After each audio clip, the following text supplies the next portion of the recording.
மைந்தன் தூய ஆவியரின் திருப்பெயரிலே ஆமென். ஜெபம் பண்ண கடவோம்.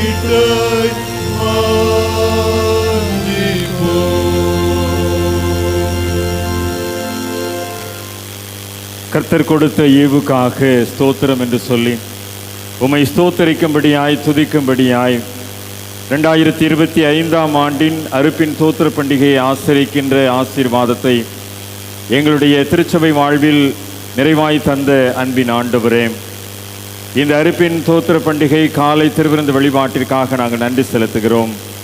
ஆவியோடும் உண்மையோடும் உம்மை தொழுது கொள்ளும்படியாய் திருச்சபை மக்களாய் உம்முடைய திருமநிலையில் கூடி வந்திருக்கிறோம். நாங்கள் கையிட்டு செய்கின்ற வேலைகளிலே எங்களுக்கு ஆசீர்வாதத்தை கட்டளையிட்ட ஆண்டவருக்கு நன்றி செலுத்தும்படியாய் கைகளின் பிரயாசத்தை சாப்பிடுகின்ற போது நாங்கள் பெற்றுக்கொண்ட பாக்கியத்தையும் நன்மையும் நினைவு கூர்ந்தவர்களாய் ஆண்டவரே, பொருளாலும் விளைவின் முதற் பலன்களாலும் கர்த்தரை கனம் பண்ணும்படியாய் இன்றைக்கு ஆலயத்திற்குள்ளாய் பிரவேசித்திருக்கின்றோம். நாங்கள் கொண்டு வந்திருக்கின்ற காணிக்கைகளை ஆசாரியனுடைய கரத்திலே ஒப்பு கொடுத்து இஸ்ரவேல் மக்கள் ஆசீர்வதிக்கப்பட்டதை போன்ற ஆசீர்வாதத்தை நாங்களும் இந்த நாளில் பெற்றுக்கொள்ளத்தக்கதாக ஆண்டவர் இந்த வழிபாட்டில் பிரசன்னமாக இருந்து எங்களை ஆளுகை செய்ய வேண்டும் என்று செபிக்கின்றோம். அறுப்பின் தோத்திர பண்டிகை வழிபாட்டிலே உம்முடைய வார்த்தைகளை நாங்கள் கேட்கின்ற போதும் தொடர்ந்து நடைபெறுகின்ற ஏல நிகழ்வுகளிலே நாங்கள் பங்கு பெறுகின்ற போதும் எங்களுடைய ஆவி ஆத்துமா சரீரம் யாவையும் உமக்கென்று நாங்கள் முழுமையாய் அர்ப்பணித்து அறுவடை பண்டிகையினுடைய நிறைவான ஆசீர்வாதங்களை சுதந்திரித்துக் கொள்ள ஆண்டவர் எங்களுக்கு இந்த ஆராதனையை ஆசீர்வாதமாக்கி தர வேண்டும் என்று எங்கள் ஆண்டவரும் அருமை இரட்சகரும் ஆகிய இயேசு கிறிஸ்துவின் ஈடு இணையற்ற திருப்பெயரில் வேண்டிக் கொள்கிறோம்.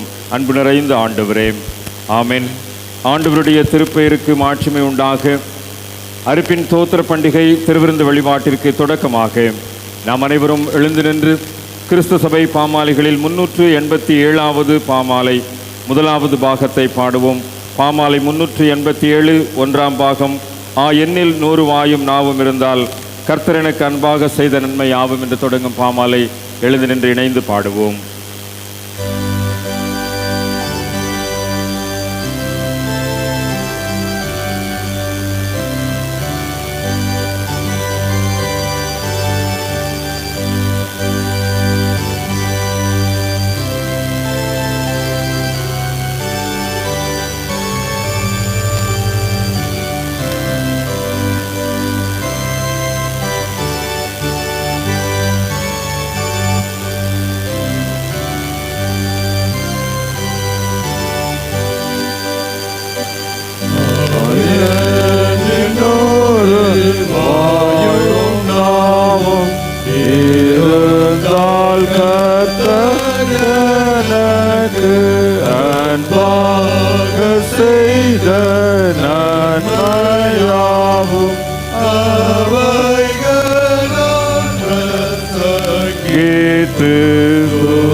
அறுப்பின் தோத்திர பண்டிகை திருவிருந்து வழிபாட்டிலே பங்கு பெறுகின்ற திருச்சபை மக்கள் அனைவரையும் அன்போடு கூட வாழ்த்தி வரவேற்கிறோம்.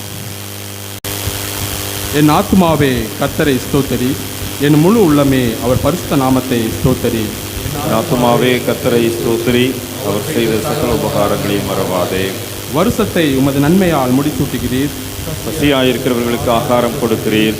மாறி வானத்திலிருந்து இறங்கி பூமியை நனைத்து அதில் முளை கிளம்பி விளையும்படி செய்து விளைகிறவனுக்கு விதையையும் புசிக்க ஆகாரத்தையும் கொடுக்கிறது. அவர் மலை வெடிப்புகளில் நீரூற்றுகளை வரவிடுகிறார், அவைகள் மலைகள் நடுவே ஓடுகின்றன. அவைகள் ஜீவ ஜந்துக்களுக்கெல்லாம் தண்ணீர் கொடுக்கும், அங்கே காட்டு கழுதுகள் தங்கள் தாகத்தை தீர்த்து கொள்ளும். அவைகள் ஓரமே ஆகாயத்து பறவைகளின் இருப்பிடம், அங்கே அவைகள் மரைக்கிளைகளிலிருந்து பாடும். பூமியிலிருந்து ஆகாரம் உண்டாகும்படி அவர் மிருகங்களுக்கு புல்லையும் மனுஷருக்கு உபயோகமான பயிர் வகைகளையும் முளைப்பிக்கிறார். மேய்ச்சலுள்ள வெளிகளை ஆடுகள் ஆடை போல மறைக்கும், பள்ளத்தாக்குகளை தானியம் மூடும், எங்கும் ஆரவாரமும் பாடலுமே. ஆண்டவரே, உமது சிருஷ்டிகள் எல்லாம் உமக்கு நன்றி செலுத்தும், உமது பக்தர்கள் உம்மை ஸ்தோத்தரிப்பார்கள்.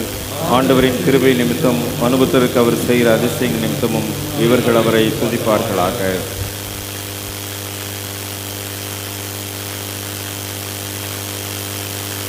நின்றவாறே ஜெபம் செய்வோம். எல்லா இருதயங்களையும் எல்லா விருப்பங்களையும் எல்லா ரகசியங்களையும் அறிந்திருக்கிற சர்வ வல்லமையுள்ள கடவுளை, நாங்கள் தேவரிடத்தில் பரிபூரணமாய் அன்பு கூறவும் உமது பரிசுத்த நாமத்தை உத்தமமாய் மகிமைப்படுத்தவும் உமது பரிசுத்த ஆவியின் ஏவுதலால் எங்கள் இருதயத்தின் சிந்தனைகளை சுத்தம் பண்ணியருள எங்கள் கர்த்தராகிய கிறிஸ்துவின் மூலமாய் வேண்டிக் கொள்ளுகிறோம். ஆமென்.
பிரமாணத்தையும் தீர்க்க தரிசனங்களையும் நமது ஆண்டவர் தொகுத்து அருளியது.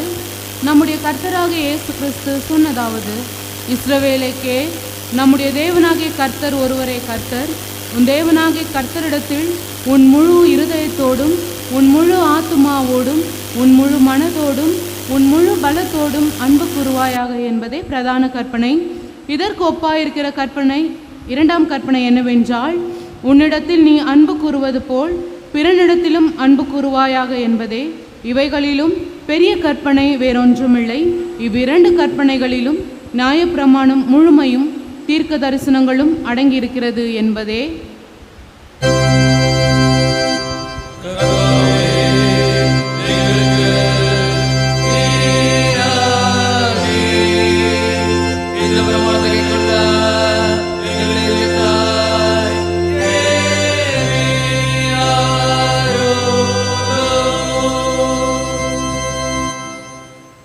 பிரியமானவர்களே, நாம் இப்பொழுது கடவுளுடைய மகா பரிசுத்த வசனத்தை கேட்கவும் ஆண்டவருடைய சரீரத்தையும் இரத்தத்தையும் பெற்றுக்கொள்ளவும் இங்கே கூடி வந்திருக்கிறோம். உத்தம மனஸ்தாபத்தோடும் உண்மையான விசுவாசத்தோடும் அவரிடத்திலே கிட்டிச் செல்வதற்காக கடவுளுடைய கிருபையை தேடி முழங்கால் படியிட்டு அமைதியாக நம்மை நாமே சோதித்து அறிவோமாக.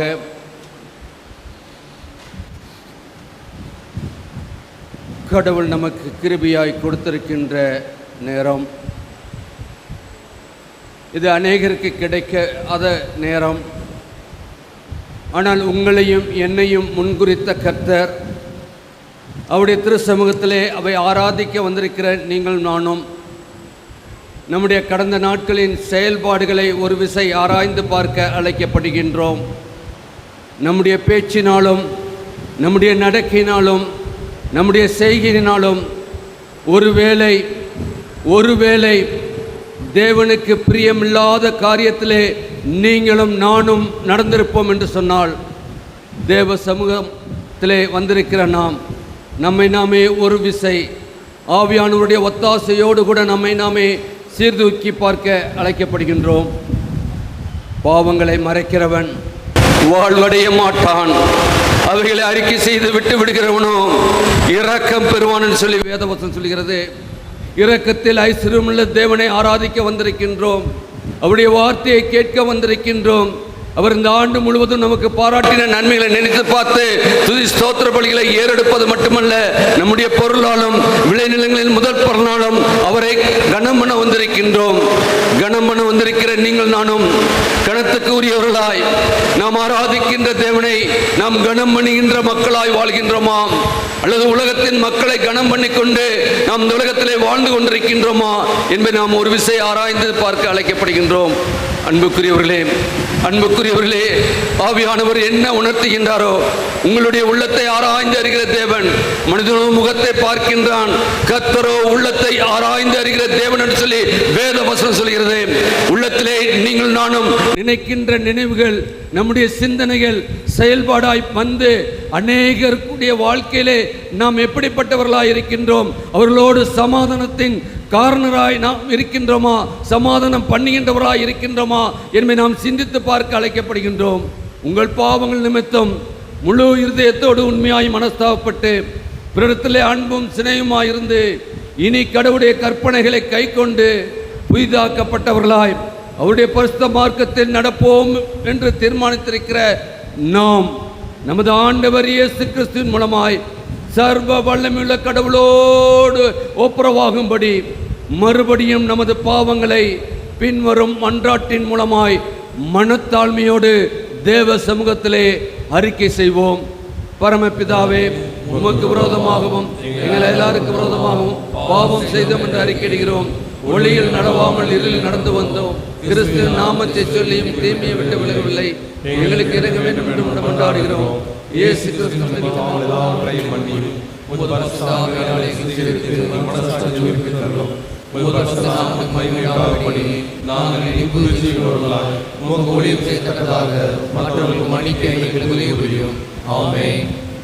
இயேசு கிறிஸ்துவின் மூலமாய் தமிழத்தில் உண்மையாய் மனம் திரும்புகிற யாவருக்கும் அருளப்படுகிற கிருபை நிறைந்த அருள் வார்த்தைகளை கேளுங்கள். வருத்தப்பட்டு பாரம் சுமக்கிறவர்களே, நீங்கள் எல்லாரும் என்னிடத்தில் வாருங்கள், நான் உங்களுக்கு இளைப்பாறுதல் தருவேன். கடவுள் தம்முடைய ஒரே பேரான குமாரனை விசுவாசிக்கிறவன் எவனோ அவன் கெட்டுப்போகாமல் நித்திய ஜீவனை அடையும்படிக்கு அவரை தந்தருளி இவ்வளவாய் உலகத்தில் அன்பு கூர்ந்தார். பாவிகளை ரட்சிக்க கிறிஸ்து இயேசு உலகத்தில் வந்தார் என்கிற வார்த்தை உண்மையும் எல்லா அங்கீகரிப்புக்கும் பாத்திரமானது. ஒருவன் பாவம் செய்வானால் நீதிபராயிருக்கிற இயேசு கிறிஸ்து நமக்காக பிதாவினிடத்தில் பரிந்து பேசுகிறவராயிருக்கிறார். நம்முடைய பாவங்கள் நிவர்த்தி செய்கிற கிருபாதார பலி அவரே.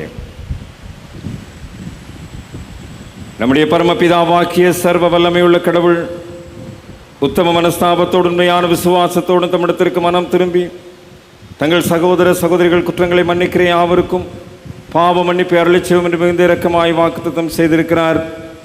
அவர் நம்முடைய ஆண்டவர் இயேசு கிறிஸ்துவின் நிமித்தம் உங்களுக்கு இறங்கி உங்கள் பாவங்கள் எல்லாவற்றையும் மன்னித்து அவைகள் என்று உங்களை விடுதலையாக்கி சகல நன்மையிலும் உங்களை உறுதிப்படுத்தி நிலைநிறுத்தி உங்களை நித்திய ஜீவ கரையில் சேர்ப்பாராக.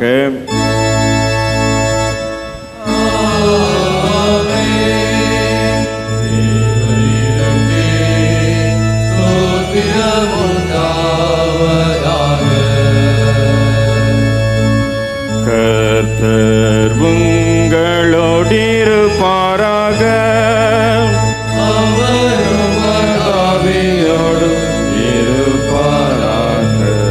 ஜெபம் செய்வோமாக. பெந்தேகோஸ்தே திருநாளுக்கு பின்வரும் 17வது ஞாயிறு இறைமக்கள் ஞாயிறு அறுவடையின் தோத்திர பண்டிகைக்குரிய சுருக்க மன்றாட்டு ஜெபம். எல்லாம் வல்ல நித்திய கடவுளே, பூமியின் நற்பலன்களை அதனதன் காலத்தில் எங்களுக்கு ஈவாக அளிக்கிறவரே, நாங்கள் அவைகளை உமது மேன்மைக்கென்றும் தேவைப்பட்டவர்கள் உதவிக்கென்றும் எங்கள் நலத்திற்கென்றும் பயன்படுத்த அருள் புரியும். இந்நன்மையை விண்ணிலிருந்து இறங்கி வந்து உலகுக்கு உயிரளிக்கும் ஜீவ அப்பமாகி இயேசு கிறிஸ்துவின் மூலம் தாழ்மையோடு வேண்டுகிறோம். அவருக்கும் உமக்கும் தூய ஆவிக்கும் எல்லா புகழும் மேன்மையும் அனைத்துலகிலும் உண்டாவதாக. ஆமென். உட்காருங்கள். இந்த நாளுக்குரிய திருமறை பாடங்கள் படிக்க கேட்போம். 1ஆம் 2ஆம் திருமறை பாடங்கள் தொடர்ந்து படிக்கப்படும். வாசிக்கும்படியாக தெரிந்து கொள்ளப்பட்ட 1ஆம் வேத பாடம் பாகமம் 26ஆம் அதிகாரம் வசனங்கள் 1 முதல் 11 வரை. உபாகமம் 26ஆம் அதிகாரம் வசனங்கள் 1 முதல் 11 வரை.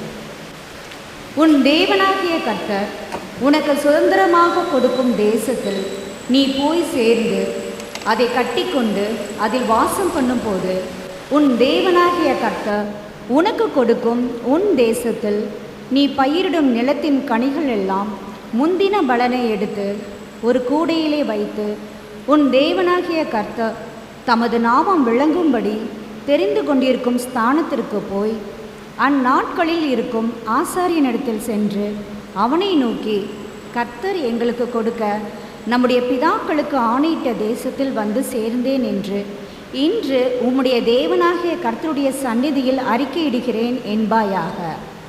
அப்பொழுது ஆசாரியன் அந்த கூடையை உன் கையிலிருந்து வாங்கி அதை உன் தேவனாகிய கர்த்தரின் பலிபீடத்திற்கு முன்பாக வைக்க கடவன். அப்பொழுது நீ உன் தேவனாகிய கர்த்தருடைய சந்நிதியில் நின்று வசனித்து சொல்ல வேண்டியது என்னவென்றால், என் தகப்பன் அழிவுக்கு நேரான சீரிய தேசத்தானாயிருந்தான். அவன் கொஞ்சம் ஜனங்களோட எகிப்துக்கு போய் அவ்விடத்தில் பரதேசியா சஞ்சரித்து அங்கே பெரிய பலத்த திரட்சியான ஜாதியானான். எகிப்தியர் எங்களை ஒடுக்கி எங்களை சிறுமைப்படுத்தி எங்கள் மேல் கடினமான வேலையை சுமத்தின போது எங்கள் பிதாக்களின் தேவனாகிய கர்த்தரை நோக்கி கூப்பிட்டோம். கர்த்தர் எங்கள் சத்தத்தை கேட்டு எங்கள் சிறுமையையும் எங்கள் வருத்தத்தையும் எங்கள் ஒடுக்கத்தையும் பார்த்து எங்களை பலத்த கையினாலும் ஓங்கிய புயத்தினாலும் மகா பயங்கரங்களினாலும் அடையாளங்களினாலும் அற்புதங்களினாலும் எகிப்திலிருந்து புறப்பட பண்ணி எங்களை இவ்விடத்திற்கு அழைத்து வந்து பாலும் தேனும் ஓடுகிற தேசமாகிய இந்த தேசத்தை எங்களுக்கு கொடுத்தார். இப்பொழுதும் இதோ கர்த்தாவே, தேவரீர் எனக்கு கொடுத்த நிலத்தினுடைய கனிகளின் முதற் பலனை கொண்டு வந்தேன் என்று சொல்லி அதை உன் தேவனாகிய கர்த்தருடைய சந்நிதியில் வைத்து உன் தேவனாகிய கர்த்தருடைய சந்நிதியில் பணிந்து நீயும் லேவியனும் உன்னிடத்தில் இருக்கிற பரதேசியும் உன் தேவனாகிய கர்த்தர் உனக்கும் உன் வீட்டாருக்கும் அனுக்கிரகம் பண்ணின சகல நன்மைகளின் நிமித்தமும் சந்தோஷப்படுவீர்களாக. முதல் வேத பாடம் வாசித்தாயிற்று. தேவனுக்கே மகிமை உண்டாவதாக. ஆமென். தெரிந்து கொள்ளப்பட்ட 2வது வேத பகுதி 2 கொரிந்தியர் 9ஆம் அதிகாரம் 6 முதல் 15 வசனங்கள். 2 கொரிந்தியர் 9ஆம் அதிகாரம் 6 முதல் 15 வசனங்கள். பின்னும் நான் சொல்லுகிறது என்னவெனில், சிறுக விதைக்கிறவன் சிறுக அறுப்பான், பெருக விதைக்கிறவன் பெருக அறுப்பான். அவனவன் விசனமாயும் அல்ல கட்டாயமாயும் அல்ல, தன் மனதில் நியமித்தபடியே கொடுக்க கடவன். உற்சாகமாய் கொடுக்கிறவனிடத்தில் தேவன் பிரியமாயிருக்கிறார். மேலும் நீங்கள் எல்லாவற்றிலும் எப்பொழுதும் சம்பூர்ணமுடையவர்களாயும் சகலவித நற்கிரியைகளிலும் பெருகுகிறவர்களாயும் இருக்கும்படியாக தேவன் உங்களிடத்தில் சகலவித கிருபையையும் பெருக செய்ய வல்லவராயிருக்கிறார். வாரி இறைத்தான், ஏழைகளுக்கு கொடுத்தான், அவனுடைய நீதி என்றென்றைக்கும் நிற்கும் என்று எழுதியிருக்கிறபடி ஆகும். விதைக்கிறவனுக்கு விதையையும் புசிக்கிறதற்கு ஆகாரத்தையும் அளிக்கிறவர் உங்களுக்கு விதையை அளித்து அதை பெருக பண்ணி உங்கள் நீதியின் விளைச்சலை வர்த்திக்க செய்வார். தேவனுக்கு எங்களால் ஸ்தோத்திரம் உண்டாவதற்கு ஏதுவாய் இருக்கும் மிகுந்த உதார குணத்திலே நீங்கள் எவ்விதத்திலும் சம்பூரணம் உள்ளவர்களாவீர்கள். இந்த தர்ம சகாயமாகிய பணிவிடை பரிசுத்தவான்களுடைய குறைவுகளை நீக்குகிறதும் அல்லாமல் அநேகர் தேவனை ஸ்தோத்தரிப்பதினாலே சம்பூரண பலனுள்ளதாயும் இருக்கும். அவர்கள் இந்த தர்ம சகாயத்தினாலாகிய நன்மையை அனுபவித்து நீங்கள் கிறிஸ்துவின் சுவிசேஷத்தை கீழ்ப்படிதலோடே அறிக்கையிட்டிருக்கிறதின் நிமித்தம் தங்களுக்கும் மற்ற அனைவருக்கும் நீங்கள் உதாரத்துவமாய் தர்மம் செய்கிறது நிமித்தமும் அவர்கள் தேவனை மகிமைப்படுத்தி உங்களுக்காக வேண்டுதல் செய்து தேவன் உங்களுக்கு அளித்த மிகவும் விசேஷித்த கிருபை நிமித்தம் உங்கள் மேல் வாஞ்சையாய் இருக்கிறார்கள். தேவன் அருளிய சொல்லி முடியாத ஈவுக்காக அவருக்கு ஸ்தோத்திரம். வாசிக்கும்படியாக தெரிந்து கொள்ளப்பட்ட 2வது வேத பகுதி வாசித்தாயிற்று. தேவனை உமைக்கு ஸ்தோத்திரம் உண்டாவதாக. மறுபடியும் கடவுளுடைய திருப்பெயருக்கு புகழ்ச்சி உண்டாக நாம் அனைவரும் எழுந்து நின்று 226வது பாமாலை, காலந்தோறும் தயவாக தேவரீர் அளித்திடும் என்ற பாமாலை நிறைவிலே நற்செய்தி வாசகம் படிக்க கேட்போம்.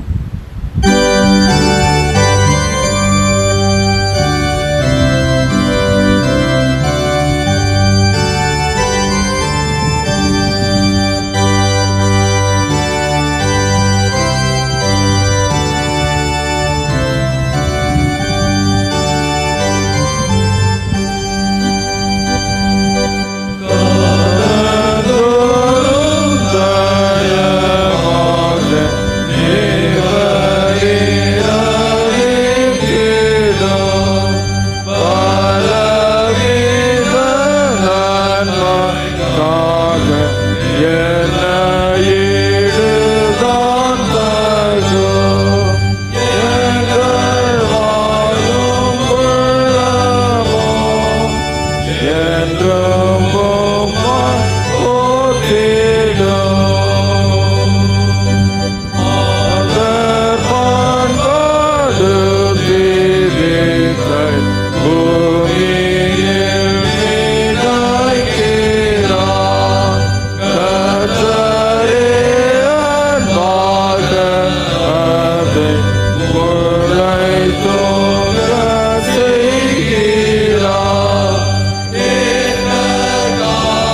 சுவிசேஷம் 6வது அதிகாரம் 26ஆம் வசனம் முதல் 35 வரை. யோவான் 6ஆம் அதிகாரம் 26-35 வரை.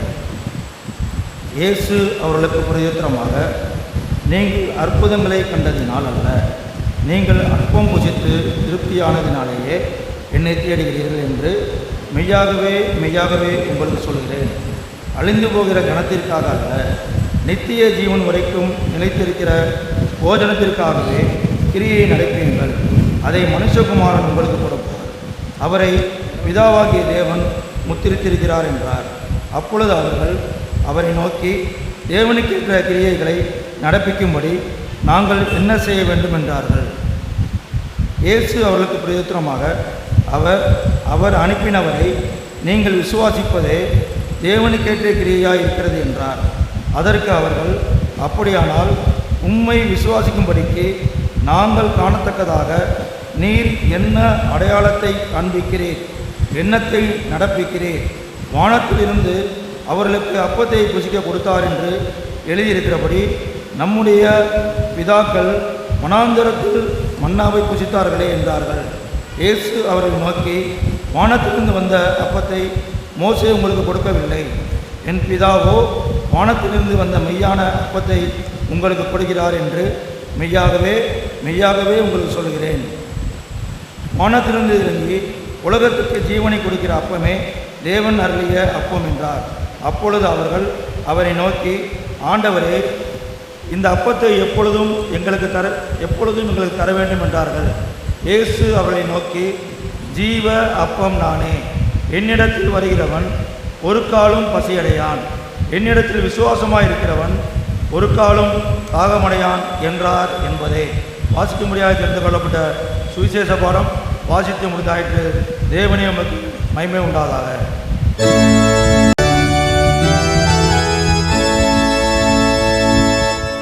ஆண்டவரே, உமது வார்த்தையின்படி உமது அடியேனை இப்போது சமாதானத்தோடு போக விடுகிறேன்.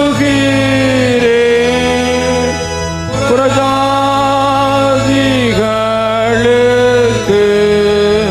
பிரகாசிக்கிற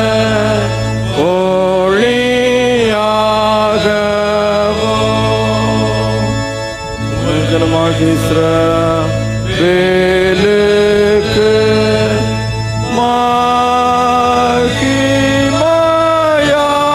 மகிமையாகவோ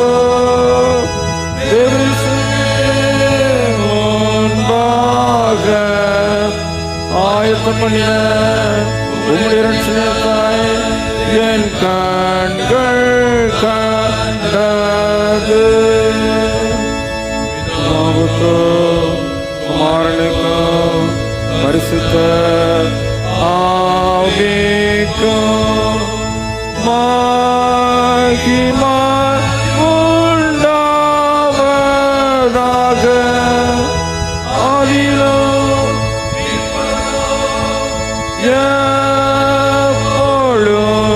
எப்பொழுதுமான சதா காலங்களிலும் மகிமை உண்டாவதாக.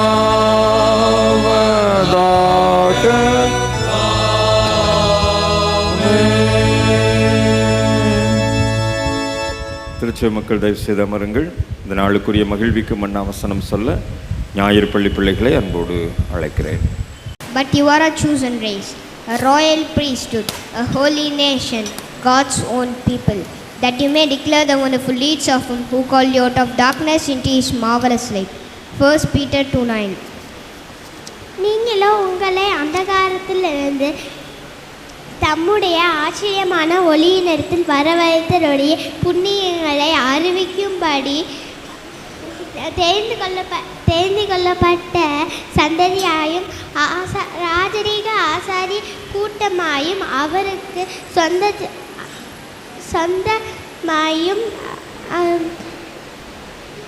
சொந்த ஜனமாயும் இருக்கிறீர்கள்.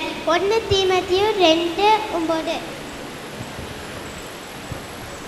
But you are a chosen race, a royal priesthood, a holy nation, God's own people, that that you may declare us the wonderful deeds of him who called you out of darkness into his marvelous light. 1 Peter 2:9.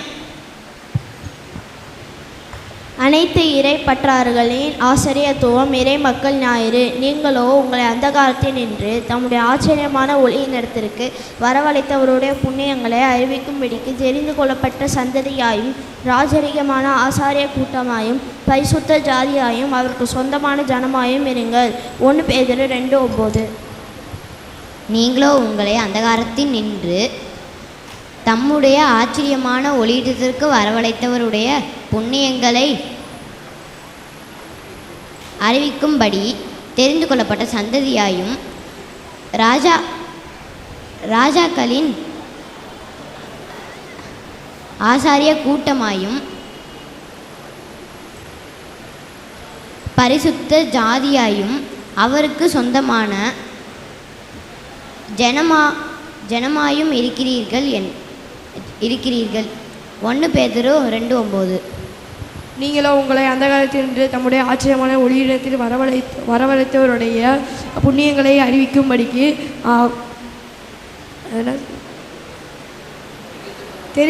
தெரிந்து கொள்ளப்பட்ட சந்ததியாயும் ராஜரிகமான ஆசாரிய கூட்டமும் பரிசுத்த ஜாதியாயும் அவருக்கு சொந்தமான ஜனமாயும் இருக்கிறீர்கள்.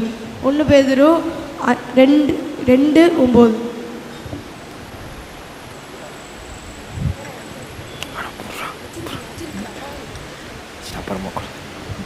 நீங்களோ உங்களை அந்த காலத்தில் நின்று தம்முடைய ஆச்சரியமான ஒளியினிடத்திற்கு வரவழைத்தவருடைய புண்ணியங்களை அறிவிக்கும்படி தெரிந்து கொள்ளப்பட்ட சந்ததியாயும் ராஜரீகமான ஆசாரிய கூட்டமாயும் பரிசுத்த ஜாதியாயும்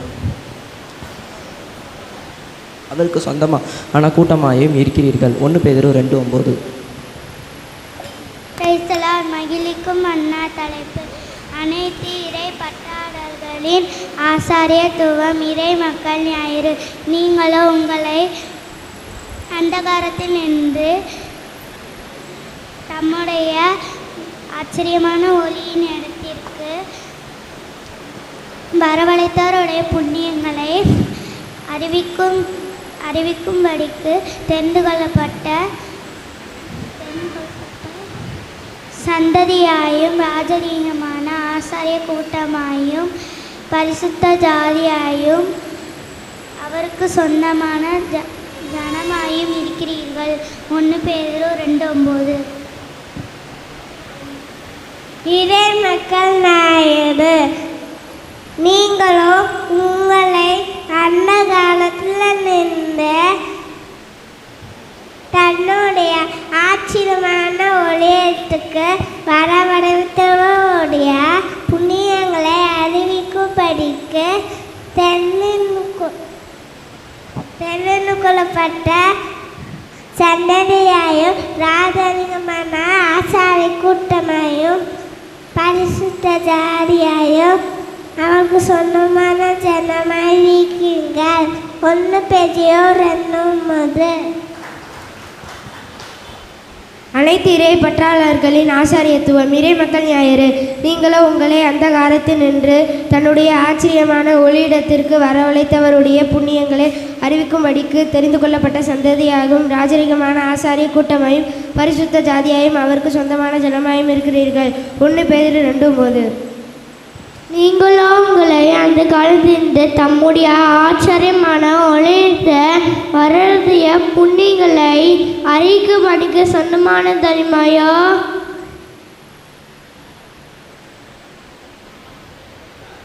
ராஜரீகமான ஆசாரிய கூட்டமாயோ பரிசுத்த ஜாதியாயோ அவருக்கு சொந்தமான தனிமையோ இருக்கிறீர்கள்.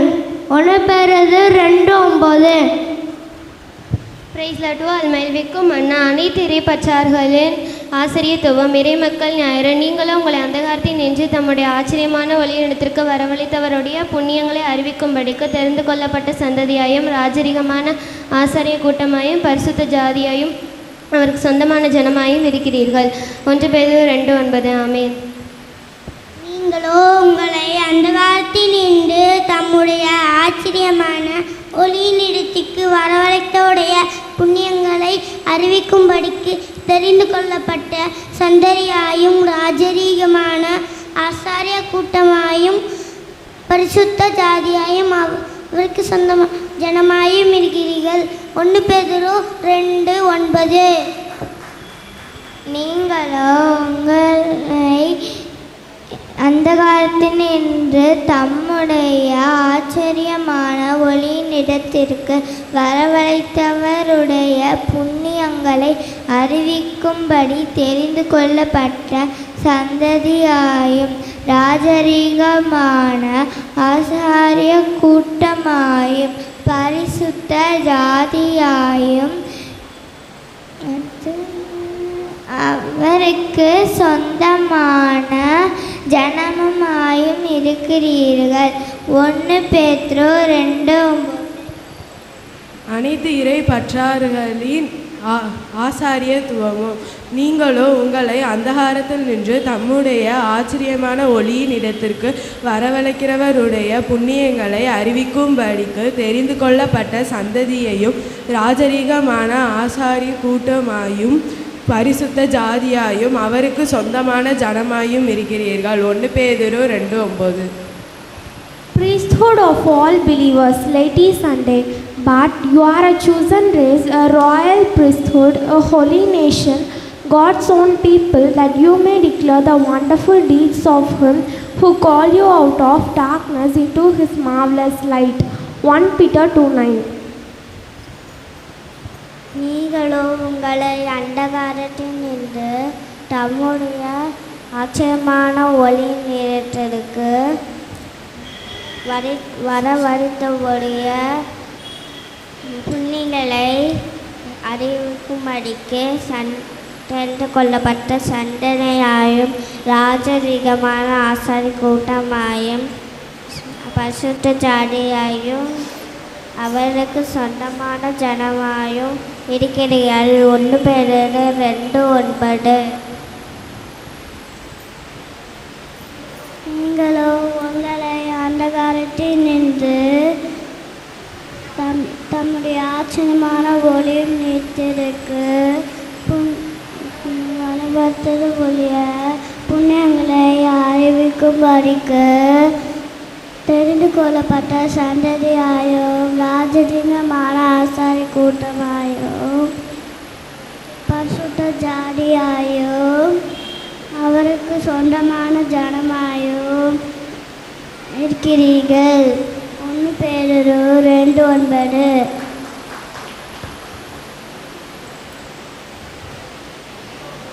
நீங்களோ உங்களை அந்தகாரத்தினின்று தம்முடைய ஆச்சரியமான ஒளியிடத்திற்கு வரவழைத்தவருடைய புண்ணியங்களை அறிவிக்கும்படியே தெரிந்து கொள்ளப்பட்ட சந்ததியாயும் ராஜரீகமான ஆசாரிய கூட்டமாயும் பரிசுத்த ஜாதியாயும் அவருக்கு சொந்தமான ஜனமாயும் இருக்கிறீர்கள். 1 பேதுரு 2:9.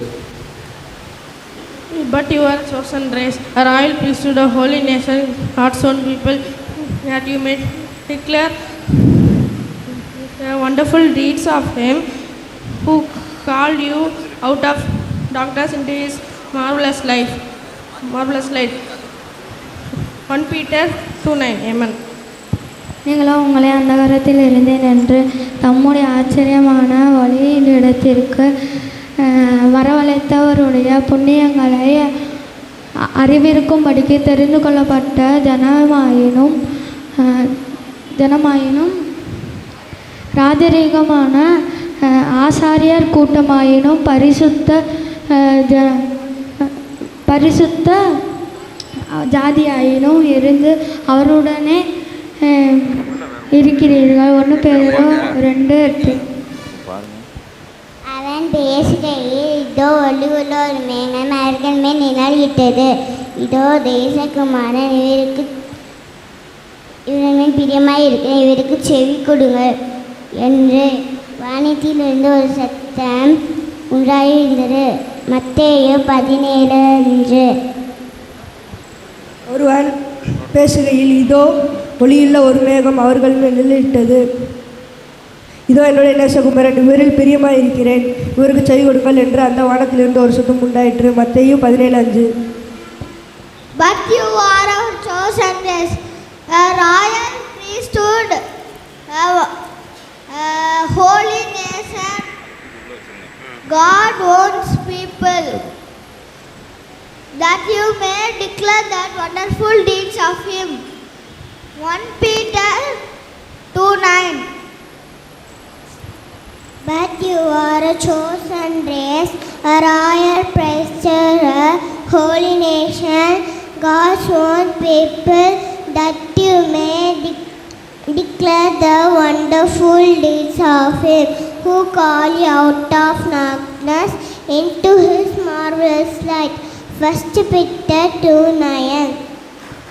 Praise lord. மகிழ்விக்கும் மன்னா தலைப்பு அனைத்து பச்சார்களின் ஆசாரியத்துவம். இறைமக்கள் ஞாயிறு. நீங்களோ உங்களை அந்தகாரத்தில் நின்று தம்முடைய ஆச்சரியமான ஒளியினிடத்திற்கு வரவழைத்தவருடைய புண்ணியங்களை அறிவிக்கும்படிக்கு தெரிந்து கொள்ளப்பட்ட சந்ததியாயும் ராஜரிகமான ஆசாரிய கூட்டமாயும் பரிசுத்த ஜாதியாயும் அவருக்கு சொந்தமான ஜனமாயும் இருக்கிறீர்கள். 1 Peter 2:9. Thank you to God. And Peter says to him, Annie, as Jesus Christ heals you, and rise and make your bed. Act 9:34. நீங்களோ உங்களை அந்தகாரத்தில் என்று தம்முடைய ஆச்சரியமான ஒளியின் இடத்திற்கு வரவழைத்தவருடைய புண்ணியங்களை அறிவிக்கும்படிக்கு தெரிந்து கொள்ளப்பட்ட சந்ததியாயும் ராஜாரிகமான ஆசாரிய கூட்டமாயும் பரிசுத்த ஜாதியாயும் அவருக்கு சொந்தமான ஜனமாயும் இருக்கிறீர்கள். 1 Peter 2:9. நீங்களோ உங்களை அந்தகாரத்தில் நின்று தம்முடைய ஆச்சரியமான ஒளியின் இடத்திற்கு வரவழைத்தவருடைய புண்ணியங்களை அறிவிக்கும்படிக்கு தெரிந்து கொள்ளப்பட்ட சந்ததியாயும் ராஜரீகமான ஆசாரிய கூட்டமாயும் பரிசுத்த ஜாதியாயும் அவருக்கு சொந்தமான ஜனமாயும் இருக்கிறீர்கள். 1 Peter 2:9. That you are a chosen race, a royal priesthood, a holy nation, God's own people, that you may declare the wonderful deeds of Him who called you out of darkness into His marvelous light. 1 Peter 2:9. வசனத்தை சொல்லவும். நீங்களோ உங்களை அந்தகாரத்தினின்று தம்முடைய ஆச்சரியமான ஒளியினிடத்திற்கு வரவழைத்தவருடைய புண்ணியங்களை அறிவிக்கும்படிக்கு தெரிந்து கொள்ளப்பட்ட சந்ததியாயும் ராஜரிகமான ஆசாரிய கூட்டமாயும் பரிசுத்த ஜாதியாயும் அவருக்கு சொந்த ஜனமாயும் இருக்கிறீர்கள். 1 Peter 2:9. ஆண்டவருடைய வார்த்தைக்காக நம்மை ஆயத்தப்படுத்துவோம். ஜெப பாடலை நாம் பாடின பிற்பாடு நம்ம மத்தியில் வந்திருக்கிற சிறப்பு செய்தியாளர் ஆண்டவருடைய வார்த்தையை நம்ம மத்தியில் பகிர்ந்து கொடுப்பார்கள்.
பரிசுத்தமுள்ள எங்கள் பிதாவே, இந்த காலவெளியில் எங்களோடு நீர் பேசும். நீர் எங்கள் மத்தியில் இருப்பதற்காக உமக்கு ஸ்தோத்திரம். எங்கே 2 பேராவது 3 பேராவது உம்முடைய நாமத்தினாலே கூடுகிறோமோ அங்கெல்லாம் நான் வருவேன் என்று நீ சொன்னீர் அல்லவா?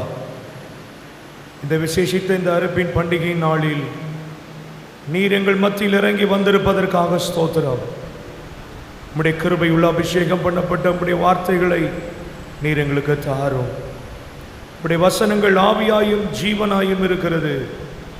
அது நீர் விரும்புகிறதை எங்களுக்குள் செய்யுமே. இந்த கால வேளையில் ஆவியானவர் பலத்த கிரிகளை நடப்பிக்கும்படி ஜெபிக்கிறோம். வந்த ஒருவரை நீர் ஆசீர்வதியும். உம்முடைய திருநாமத்தை மகிமைப்படுத்தும். அடியேனை மறைத்து நீர் வெளிப்படும். இயேசுவின் நாமத்தில் ஜெபிக்கிறோம் எங்கள் அருமை பிதாவே, ஆமென். ஆண்டவருடைய நாமம் மகிமைப்படுவதாக. இந்த நாளிலேயும் இந்த இம்மானுவேல் சிஎஸ்ஐ ஆலயத்திலே ஆண்டவருடைய வார்த்தைகளை இந்த 3 நாட்களாக கொடுக்க ஆண்டவர் எனக்கு பாராட்டின இந்த பெரிய கிருபைக்காக நான் ஆண்டவரை ஸ்தோத்திரிக்கிறேன். இந்த திருச்சபையினுடைய ஆயர் அவர்களுக்கும் இணை ஆயர் அவர்களுக்கும் கமிட்டி மெம்பர்ஸ், செயலாளர், பொருளாளர் ஒவ்வொருவருக்கும் என்னுடைய நன்றியை தெரிவிக்கிறேன். கர்த்தர் உங்களை ஆசீர்வதிப்பாராக, உங்களோடு கூட இருப்பாராக. கர்த்தர் இந்த சபையை இந்த பகுதியில் நியமித்து கிட்டத்தட்ட 150 ஆண்டுகளுக்கு மேலாக ஆண்டவர் இதை சீரும் சிறப்புமாக நடத்தி வருகிறதை எண்ணி நான் ஆண்டவரை துதிக்கிறேன். எனக்கு கொடுக்கப்பட்டிருக்கிற கொஞ்ச நேரத்திற்குள்ளே இந்த நாள் ஒரு விசேஷமான நாள். தேவனுக்கென்று தேவன் நம்மை ஆசீர்வதித்த விதத்தை எண்ணி ஆண்டவருக்கு நன்றி சொல்லவும், அவருக்காக நாம் நன்றி உள்ள காணிக்கை படைக்கவும் நாம் இன்றைக்கு கூடி வந்திருக்கிறோம். நாகும் அப்படின்னு ஒரு புஸ்தகம் இருக்குது வேதத்தில்.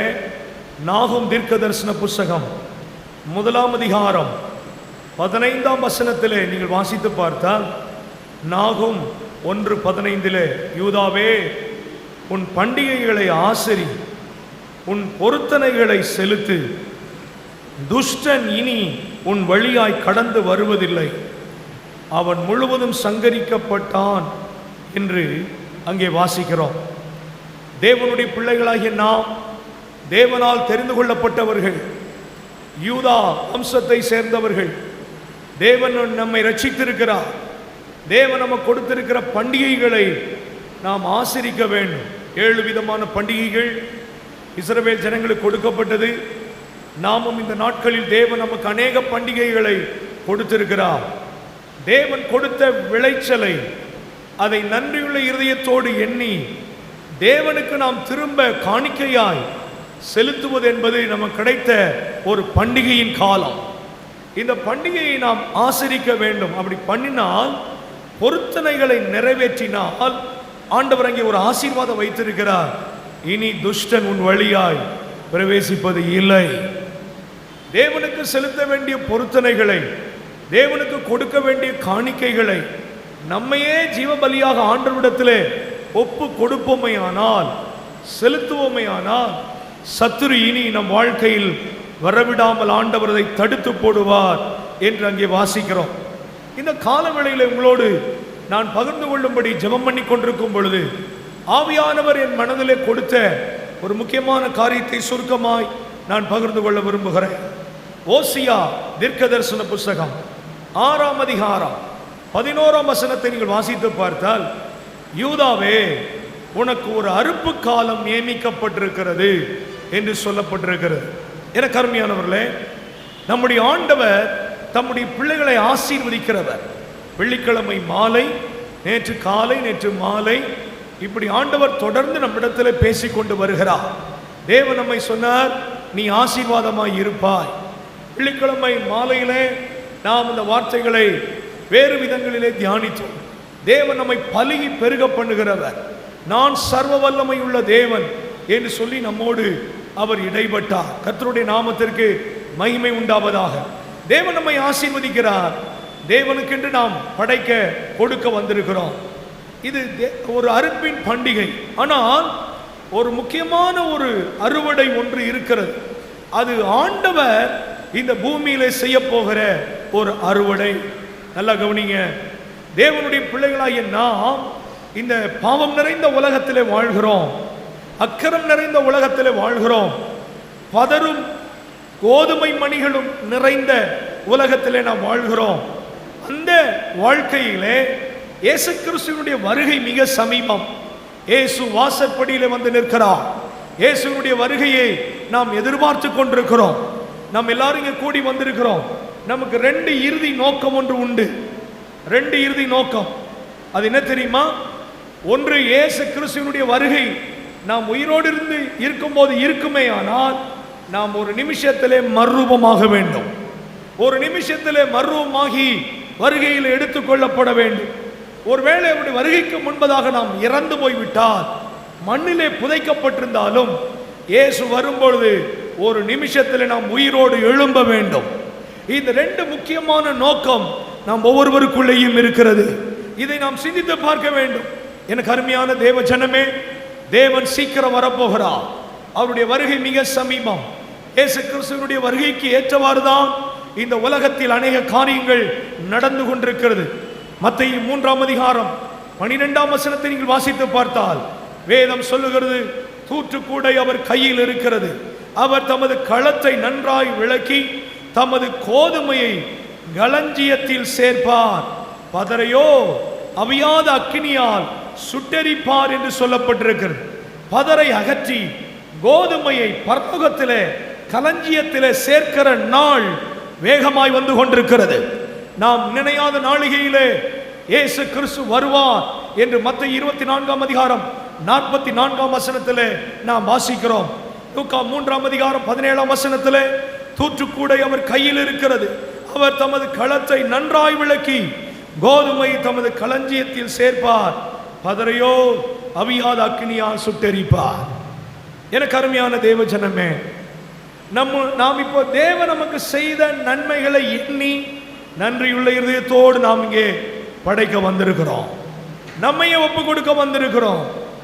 நாம் தேவனுக்கு முன்பதாக பரிசுத்தம் உள்ள ஒரு வாழ்க்கை வாழ்வோமே, ஆனால் அவருடைய அறுவடையின் நாளில் கோதுமை மணிகளாக பரிசுத்தவான்களாக வாழும் பொழுது அவர் தமது களஞ்சியத்திலே பரலோகத்திலே சேர்க்க வேண்டிய காலம். நம்ம நிறைய நேரங்களில் அம்மா வயிற்றுக்குள்ள மாச கணக்கு வாழ்றோம். அது 10 மாசம், அது மாத வாழ்க்கை. இப்போ வாழ்ந்து கொண்டிருக்கிறது வருஷ கணக்கு வாழ்க்கை. ஒவ்வொருத்தருக்கும் எத்தனை வருஷமோ தெரியாது. சிலருக்கு சில ஆண்டுகள், சிலருக்கு நீண்ட ஆண்டுகள், ஆனால் எத்தனை வருஷம் தெரியாது. ஆக மொத்தம் இது வருஷ கணக்கு வாழ்க்கை. வேதத்திலே 90ஆம் சங்கீதத்தில் வாசிக்கிறோம், மனுஷனுடைய ஆயுசின் காலம் 70, பலத்தின் மிகுதியினால் 80 என்று சொல்லப்பட்டிருக்கிறது. ஆனால் இப்போ பார்த்தீங்கன்னா ஆயுசு காலம்லாம் ரொம்ப கம்மியாயிட்டு. ஆக மொத்தம் இது வருஷக்கணக்கு வாழ்க்கை. ஆனால் இனிமேல் வாழ போறோமே, அதுதான் நித்தியமான வாழ்க்கை.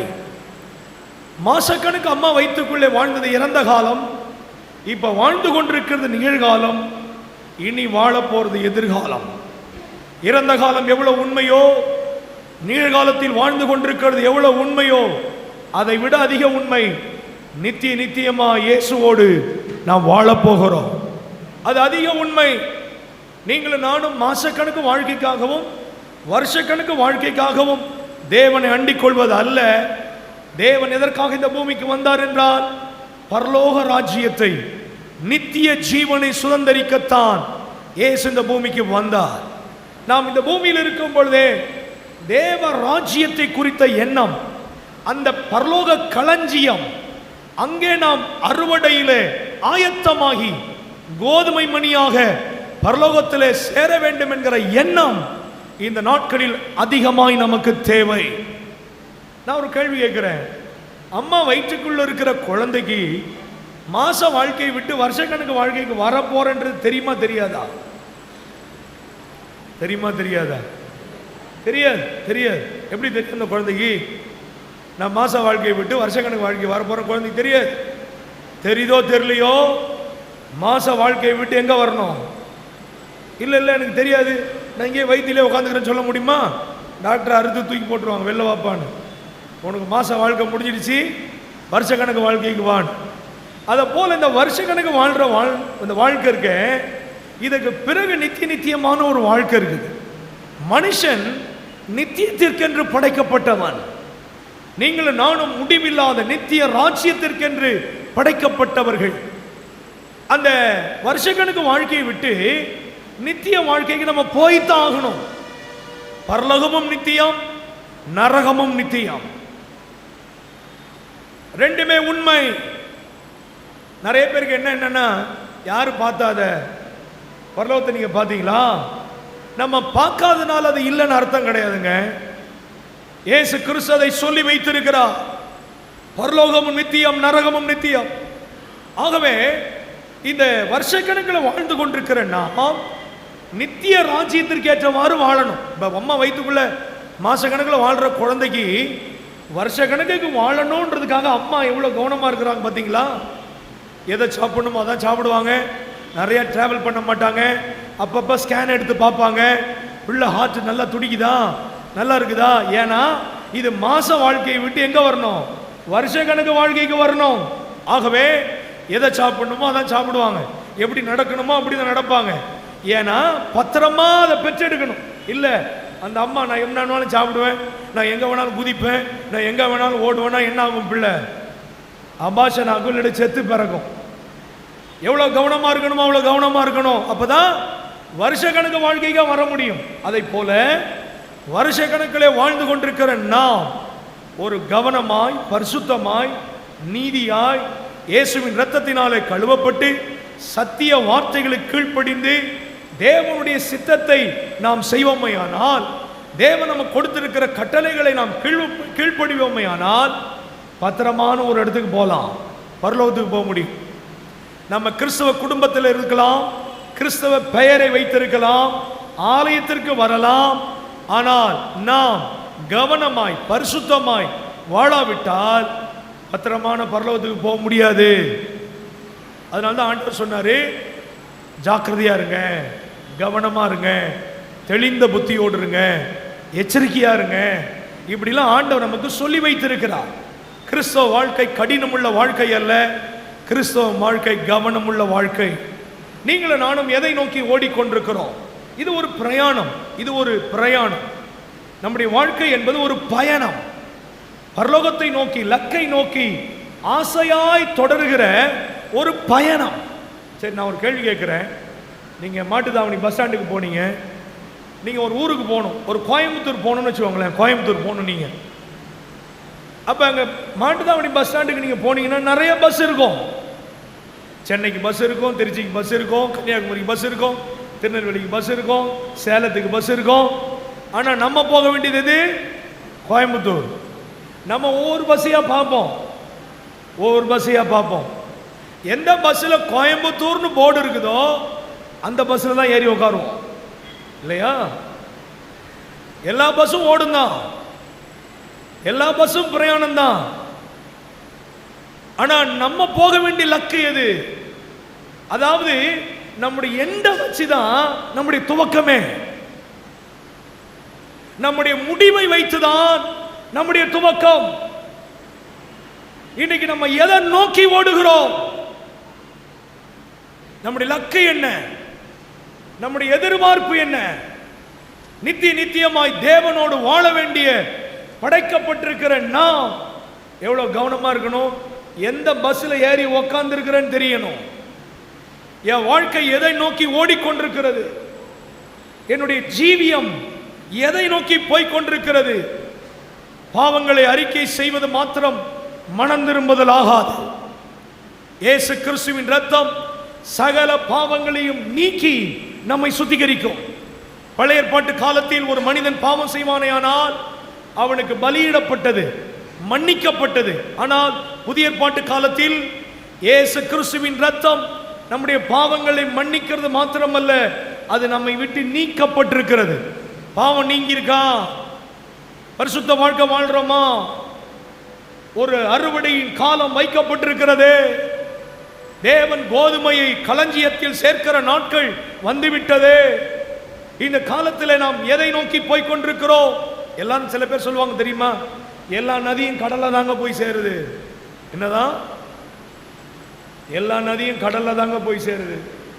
எல்லா பஸ்ஸும் ரோட்டில் தாங்க ஓடுது. நம்ம எந்த பஸ்ஸில் உட்காந்துருக்கிறோன்றதான் முக்கியம். நம்ம எதை நோக்கி போய் கொண்டிருக்கிறோம்? இந்த பூமிக்குரிய ஆசீர்வாதங்களையே தேடி போய் கொண்டிருக்கிறோமா? பவுல் சொல்றாரு, நீங்கள் இம்மைக்குரியவர்களாக பூமிக்குரிய ஆசீர்வாதங்களை மாத்திரம் தேடினால் எல்லா மனிதரை பார்க்கிலும் பரிதபிக்கப்படத்தக்க நிலைமையில் இருப்போம். இந்த அறுப்பின் பண்டிகையிலே பரிசுத்த ஆவியானவர் நம்மோடு தெளிவாய் இடைபடுவாராக. என்னுடைய ஓட்டம், என்னுடைய பயணம் அது செவ்வையான பாதையிலே போக கர்த்தர் நமக்கு உதவி செய்வாராக. பாவங்களை குறைத்துக் கொள்வதும் மனம் திரும்புதல் ஆகாது. பாவங்களுக்காக வருத்தப்படுவதும் மனம் திரும்புதல் ஆகாது. ஏதோ ஒரு உலக பிரகாரமான பூமிக்குரிய ஆசீர்வாதங்களை தேடுவது மாத்திரம் மனம் திரும்புதல் ஆகாது. உண்மையான மனம் திரும்புதல் அது தேவனை சார்ந்து அவரிலே மகிழ்கிற ஒரு இருதயத்தை தேவன் நமக்கு கொடுப்பார். உண்மையா ஒரு மனுஷன் மனம் திரும்பிட்டா வேத வசனத்தை வாசிக்கிறதுல ஒரு ஆர்வம் வரும், ஜெபம் பண்றதுல ஒரு ஆர்வம் வரும், பரிசுத்த வாழ்க்கையை தேடுகிறதுல ஒரு ஆர்வம் வரும். அதுதான் உண்மையான மனம் திரும்புதல். எனக்கு அருமையானவர்களே, கர்த்தர் ஒரு நல்ல சபையை நமக்கென்று கொடுத்திருக்கிறார். தேவனை தேடுகிற ஒரு பாக்கியத்தை தேவன் நமக்கு கொடுத்திருக்கிறார். ஆனால் நம்ம வாழ்க்கையை சீர்தூக்கி பார்த்து தேவனுக்கென்று நம்மை அர்ப்பணிக்க ஆண்டவர் உதவி செய்வாராக. ஆண்டவர் கிருபை பாராட்டுவாராக. இந்த காலவேளையில் உங்களுக்கு 3 கேள்விகளை உங்கள் மனதில் வைத்து முடிக்க விரும்புகிறேன். சுருக்கமாக பேசணும். 3 கேள்விகள். நல்லா கவனிங்க. இயேசு கிறிஸ்துவினுடைய வருகை மிக சமீபம். அதான் சொன்னேன், அம்மா வயிற்றுக்குள்ள எவ்வளோ கனமாக இருந்தாங்க அந்த பிள்ளையை பெற்றெடுக்கிறது. வருஷக்கணக்கு வாழ்க்கைக்கு நித்தியமான மரணம் என்பது நமக்கு முடிவல்ல. Death is not end. அது only bend. அது ஒரு வளைவு தான். நித்திய ராஜ்யத்திற்கு போகிற வளைவு, நித்திய ராஜ்யத்தை சுதந்தரிப்பதற்கு ஒரு வளைவு தான். அது ஒரு முடிவல்ல. 2 கொரிந்தியர் 5ஆம் அதிகாரம் 8ஆம் வசனத்தை நீங்க வாசி பார்த்தீங்கன்னா, 2 கொரிந்தியர் 5ஆம் அதிகாரம் 8ஆம் வசனத்தில் பவுல் சொல்றாரு, நாம் தைரியமாகவே இருந்து இந்த தேகத்தை விட்டு குடி போகவும் கர்த்தரிடத்தில் குடியிருக்கவும் அதிகமாய் விரும்புகிறோம். எப்படியா? இந்த தேகத்தை விட்டு குடி போகவும் கர்த்தரிடத்தில் குடியிருக்கவும். இது ஆங்கில வேதாகமத்தில் அந்த தேகத்தை விட்டு குடி போகவும்ன்ற வார்த்தைக்கு absent from the body and to be present with the Lord. அதான் மரணம். மரணம்னா என்ன? என்ன பாஸ்டர் அறுப்பின் இந்த பண்டிகையில் இதை பற்றி பேசுறீங்கன்னு நினைக்கிறீங்களா? நல்லா கவனிங்க. மரணம் என்பது என்ன தெரியுமா? சரீரத்தில் ஆப்சென்ட் ஆகி பரலோகத்தில் பிரசன்ட் ஆகிறது தான் மரணம். absent from the body and to be present with the Lord. ஒரு பள்ளிக்கூடத்தில் ஒரு வாத்தியார் அட்டெண்டன்ஸ் எடுக்கும்போது பிரசன்ட் சார், எஸ் சார்னு வாங்கல்ல, அப்படின்னா என்ன அர்த்தம்? அந்த பையன் அங்கே இருக்கிறான்னு அர்த்தம். ஆப்சென்ட் சார், அவன் ஆப்சென்ட்னு சொன்னாங்கன்னா என்ன அர்த்தம்? அவன் அங்கே இல்லை, வேற எங்கேயோ இருக்கிறான்னு அர்த்தம். மரணம் அதுதான். மரணம் என்பது சரீரத்தில் ஆப்சென்ட் ஆகி நித்தியமாக ஒரு இடத்துல பிரசன்ட் ஆகிறதா மரணம். நீங்களும் நானும் மாச வாழ்க்கைக்காகவும் வருஷக்கணக்கு வாழ்க்கைக்காகவும் ஆண்டவரை தேடுவதல்ல, நித்தியமாய் யுக காலமாய் ஆண்டவரோடு வாழப்போகிறோம். அதற்கென்று நம்முடைய சிந்தையை திருப்ப ஆண்டவர் நமக்கு உதவி செய்வாராக. தயவுசெய்து எல்லாரும் மத்தேயு 24ஆம் அதிகாரத்தை திருப்பி பார்த்தீங்கன்னா, இந்த கடைசி நாட்களிலே நடக்க போகிற சம்பவங்களை ஆண்டவர்கள் எழுதி வைத்திருக்கிறார். கடைசி காலத்தில் என்னென்ன நடக்கும் என்று சொல்லி நான் இந்த அறுப்பின் பண்டிகை பற்றி உங்கள்கிட்ட பேசுவேன். ஏன்னா அதை பற்றி பேசல நீங்கள் நினைக்க வேணாம், இடையில உங்களுக்கு சுருக்கமாக சொல்லுவேன். இங்கே பாருங்களேன், இந்த வருகைக்குரிய காரியம் பூமி எதிர்த்து நடக்கும், யுத்தங்கள் நடக்கும், கொள்ளை நோய்கள் வரும், வஞ்சிக்கப்படுவார்கள், இப்படிலாம் சொல்லிட்டு ஆண்டவர் சொல்றார். சொல்லிட்டு 25ஆம் அதிகாரத்தில் 3 ஓமையை சொல்றார். 3 ஓமையை. இந்த ஓமையை மட்டும் உங்களுக்கு சொல்லிடுறேன். முதல் 13 வசனங்கள் 10 கன்னிகைகளை குறித்து சொல்லப்பட்டு, இது நமக்கு தெரியும். 10 பேரும் கன்னிகைகள் தான். 10 பேரும் மணவாளன் வர எதிர்பார்த்திருக்கிறார்கள். 10 பேர் அவரை சந்திக்கணுன்ற எண்ணம் இருக்குது. 10 பேருடைய தீவட்டியும் எரிகிறது. 10 பேரும் ஆவலாய் காத்து கொண்டிருக்கிறார்கள். 10 பேரும் அவர்கள் எதிர்பார்த்து காத்து கொண்டிருக்கிறார்கள். ஆனால் மணவாளன் வர சற்று தாமதமாகிறது. என்ன ஆச்சுன்னா 5 பேருடைய தீவட்டி அணையிறது போல இருக்குது. 10 பேரும் கன்னிகைகள் தான். 10 பேரும் மணவாளன் வரப்போறாருன்னு தெரியும். இயேசுவினுடைய வருகை என்னன்னு தெரியும். எடுத்துக்கொள்ளப்பட வேண்டும் அப்படின்னு உங்களுக்கு தெரியும். இந்த சரீரம் ஒரு நிமிஷத்துல மறுரூபமாக வேண்டும். அப்பப்ப நம்ம கிள்ளி கேட்கணும், நீ மறுரூபம் ஆயிருவியா அப்படி கேட்டு பாருங்க டெய்லி. அது தானா பதில் சொல்லும் நமக்கு. இல்லைப்பா கஷ்டம் இன்னும் சில வேலைகளில் நீ இப்போ கொஞ்சம் பரவாயில்ல அப்படின்னு சொல்லும். அப்பப்போ கேட்டு பார்க்கணும், நீ ஒரு நிமிஷத்தில் மறுரூபம் ஆயிருவியா, ஆண்டவர் வரும்போது எடுத்துக்கொள்ளப்படுவியா, தானா நடந்துரும் நினைச்சிடாதீங்க. அது தேவனுக்கேற்ற பரிசுத்த வாழ்க்கை தேவை. இங்க பாருங்களேன், 10 பேர் கன்னிகைகள் தான். கொஞ்சம் குறைஞ்சிட்டு உடனே இருக்கிறவன்ட்ட போய் கேட்குறாங்க, ஏதாவது கொஞ்சம் எண்ணெய் கொடுக்க முடியுமா? அவங்க சொல்றாங்க கொடுக்க முடியாது. இவங்க வாங்க போனாங்க பாருங்க, அப்பா மணவாளன் வந்துட்டார். அந்த சம்பவத்தை நீங்க வாசி பார்த்தீங்கன்னா, அப்ப என்ன இதுல இருந்து நமக்கு தெரியுது, ஆயத்தமாக வேண்டிய ரீதியிலே நான் ஆயத்தப்பட்டு கொண்டிருக்கிறேனா? யூதாவே, உனக்கு ஒரு அறுப்பு காலம் நியமிக்கப்பட்டிருக்கிறது. நமக்கு இயேசுவினுடைய வருகைதான் நம்முடைய அறுவடையின் காலம். இந்த அறுவடையின் காலத்துல நான் ஆயத்தமாக வேண்டிய ரீதியிலே நான் அந்த வருகைக்கென்று ஆயத்தப்பட்டு கொண்டிருக்கிறேனா? அல்லது ஒருவேளை மறிச்சிட்டா எல்லாரும் கல்லறையில் என்ன எழுதுவாங்கன்னா, நல்ல போராட்டத்தை போராடினேன், ஓட்டத்தை முடிச்சேன், விசுவாசத்தை காத்துக்கொண்டேன். அவர் என்ன ஓட்டம் ஓடினார்னே தெரியாது, ஆனால் அந்த கல்லறையில் எழுதிடுவாங்க. ஆந்திராவில் ஸ்டூவர்ட்புரம்னு ஒரு ஊர் இருக்கு. அது இந்தியாவிலே பெரிய பெரிய திருடங்கள்லாம் அந்த ஊர் தானா. பெரிய பெரிய திருடன்கள் எந்த வீட்டில் இருந்தாலும் எந்த ஊராக இருந்தாலும் போய் கொள்ளடிச்சிட்டு வந்துடுவாங்க, திருட்டு வந்துடுவாங்க. இந்தியா ஃபுல்லாக சுற்றுவாங்க. அவனும் ஒரு நாள் ஒரு ஊழியக்காரர் மனைவி அந்த ஊர் பக்கத்தில் காரில் போயிட்டு இருக்கும்போது ஒரு கல்லறை, பெரிய கல்லறை, எல்லாம் பளிங்கா இருக்குது, பல பல பலன் மின்னுது. இவன் கேட்டாரா, ஏம்மா அது யாரும் எந்த மினிஸ்டர் கல்லறை இப்படி பயங்கரமாக கட்டி வச்சிருக்காங்களே? உன் மனைவி சொன்னாங்களா, இது மினிஸ்டர் கல்லறை இல்லைங்க, இந்த ஊர்லேயே பெரிய திருடன் அவர் தான், அவருடைய கல்லறன். என்னம்மா திருடனுக்கா இப்படி போட்ட கல்லறை? அப்படி கிட்டக்க போய் பார்த்து ஷாக் ஆயிட்டாரு. ஏன் ஷாக்குனா, திருடன் பேர் எழுதியிருக்கு, திருடன் பேர் எலியா. இவர் இன்னும் ஷாக் ஆயிட்டார். கிறிஸ்தவ திருடம் போல் இருக்கு பேர். நீங்க யாராவது இருந்தா கோச்சிக்காதீங்க, பேர் என்னது? எலியா. நல்ல போராட்டத்தை போராடினேன், ஓட்டத்தை முடிச்சேன். அது அந்த வசனம் அங்கே தான் எழுதியிருக்கு. இவர் எப்படி ஓட்டத்தை முடிச்சார்னா, பாம்பேல போய் ஒரு அரசியல்வாதி வீட்டில் திருடும் போது செவரி குதிக்கும் போது போலீஸ்காரன் பார்த்து சுட்டுவிட்டான் ஓடும்போது.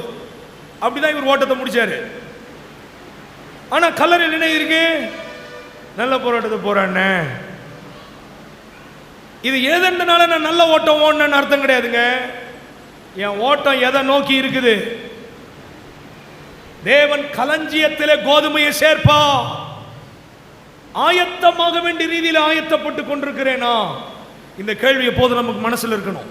ரெண்டாவது கேள்வி, இதெல்லாம் நீண்ட பிரசங்கம், டைம்னால சுருக்கி பேசுறேன். ரெண்டாவது கேள்வி, மத்திய 25ஆம் அதிகாரம் 14ஆம் வசனத்திலிருந்து 30ஆம் வசனம் வரை நீங்க வாசித்து பார்த்தா, ஒருத்தனுக்கு 5 தாலந்து, ஒருத்தனுக்கு 2 தாலந்து, ஒருத்தனுக்கு 1 தாலந்து ஆண்டவர் பிரிச்சு கொடுக்கிறார். பிரிச்சு கொடுத்தாரு, அவர் போயிட்டாரு. முதல்ல மணவாளன் இங்கே எஜமானராய் செயல்படுகிறார். எஜமானன் பிரிச்சு கொடுத்தாரு. 5 தாளந்து உள்ளவன் 10 ஆக்கிட்டான், 2 தாளந்து உள்ளவன் 4 ஆக்கிட்டான், 1 தாளந்து உள்ளவன் புதைச்சி வச்சுட்டான். ஆண்டவர் வர்றாரு, கேள்வி கேட்கிறாரு, என்னப்பா பண்ணீங்க?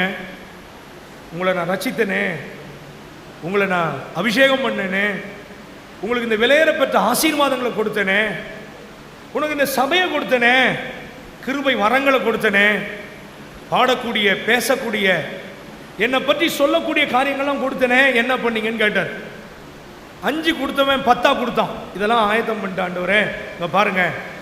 2 கொடுத்தவன் 4 கொடுத்தான். 1 கொடுத்தவன் சொல்றான், நீ விதைக்காத இடத்தில் இருக்கிறவர். ஆச்சு பூச்சுன்னு அவரை பத்தி பயங்கரமாக பேசுறான். ஆண்டவரை பத்தி ஆண்டவன் கொடுத்த தண்டனை நம்ம வேதத்தில் வாசிக்கிறோம். புறம்பான இருளில் அவனை தூக்கி போடுங்கள். ரெண்டாவது கேள்வி, கணக்கு கொடுக்க ஆயத்தமா? இந்த கேள்வி நம்ம எப்போதும் கேட்கணும். நம்ம வாழ்க்கை முழுவதும் கணக்கு கேட்கப்படும். மத்திய 2ஆம் அதிகாரத்தில் நட்சத்திரம் காணப்பட்ட காலத்தை குறித்து திட்டமாய் விசாரித்தார். நம்முடைய ஒவ்வொரு வாழ்க்கை நேரம், நம்ம கிடைத்த வாய்ப்புகள், நம்ம கிடைத்த ஆசீர்வாதங்கள், நம்ம கிடைத்த பொருளாதாரங்கள் எல்லாமே ஆண்டவர் கணக்கு கேட்பார். பிரசங்கியில் அதை வாசிக்கிறோம்.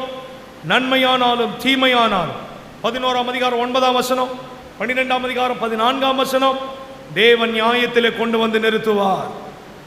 இரண்டாவது கேள்வி நம்ம எப்போதும் கேட்கணும், ஆண்டவருக்கு முன்னாடி நிற்கும் போது கணக்கு கொடுக்க ஆயத்தமா? சரியா? மூன்றாவது கேள்வி, இதுதான் முக்கியமானது, இதுதான் நமக்கு கரெக்டாக சூட்டபுளா. மூன்றாவது அங்கே ஒரு ஓமையை சொல்றாரு. இந்த 25ஆம் அதிகாரம் 31 46. முதல்ல மணவாளனாய் வருகிறார், இரண்டாவது எஜமானனாய் வருகிறார், மூன்றாவது நியாயாதிபதியாய் செயல்படுகிறார். 31-46 நீங்கள் வாசி பார்த்தீங்கன்னா இதெல்லாம் உங்களுக்கு தெரியும். அதனால தான் நான் உங்களை வாசிக்க விடாமல் நானே சொல்லிட்டு போகிறேன். அவர் சொல்கிறாரு, நான் பசியாக இருந்தேன், எனக்கு போஜனம் கொடுத்தீங்க. நான் தாகமாக இருந்தேன், என் தாகத்தை தீர்த்தீங்க. நான் அந்நியனாக இருந்தேன், என்னை சேர்த்து கொண்டீங்க. நான் வஸ்திரம் இல்லாத இருந்தேன், எனக்கு வஸ்திரம் கொடுத்தீங்க.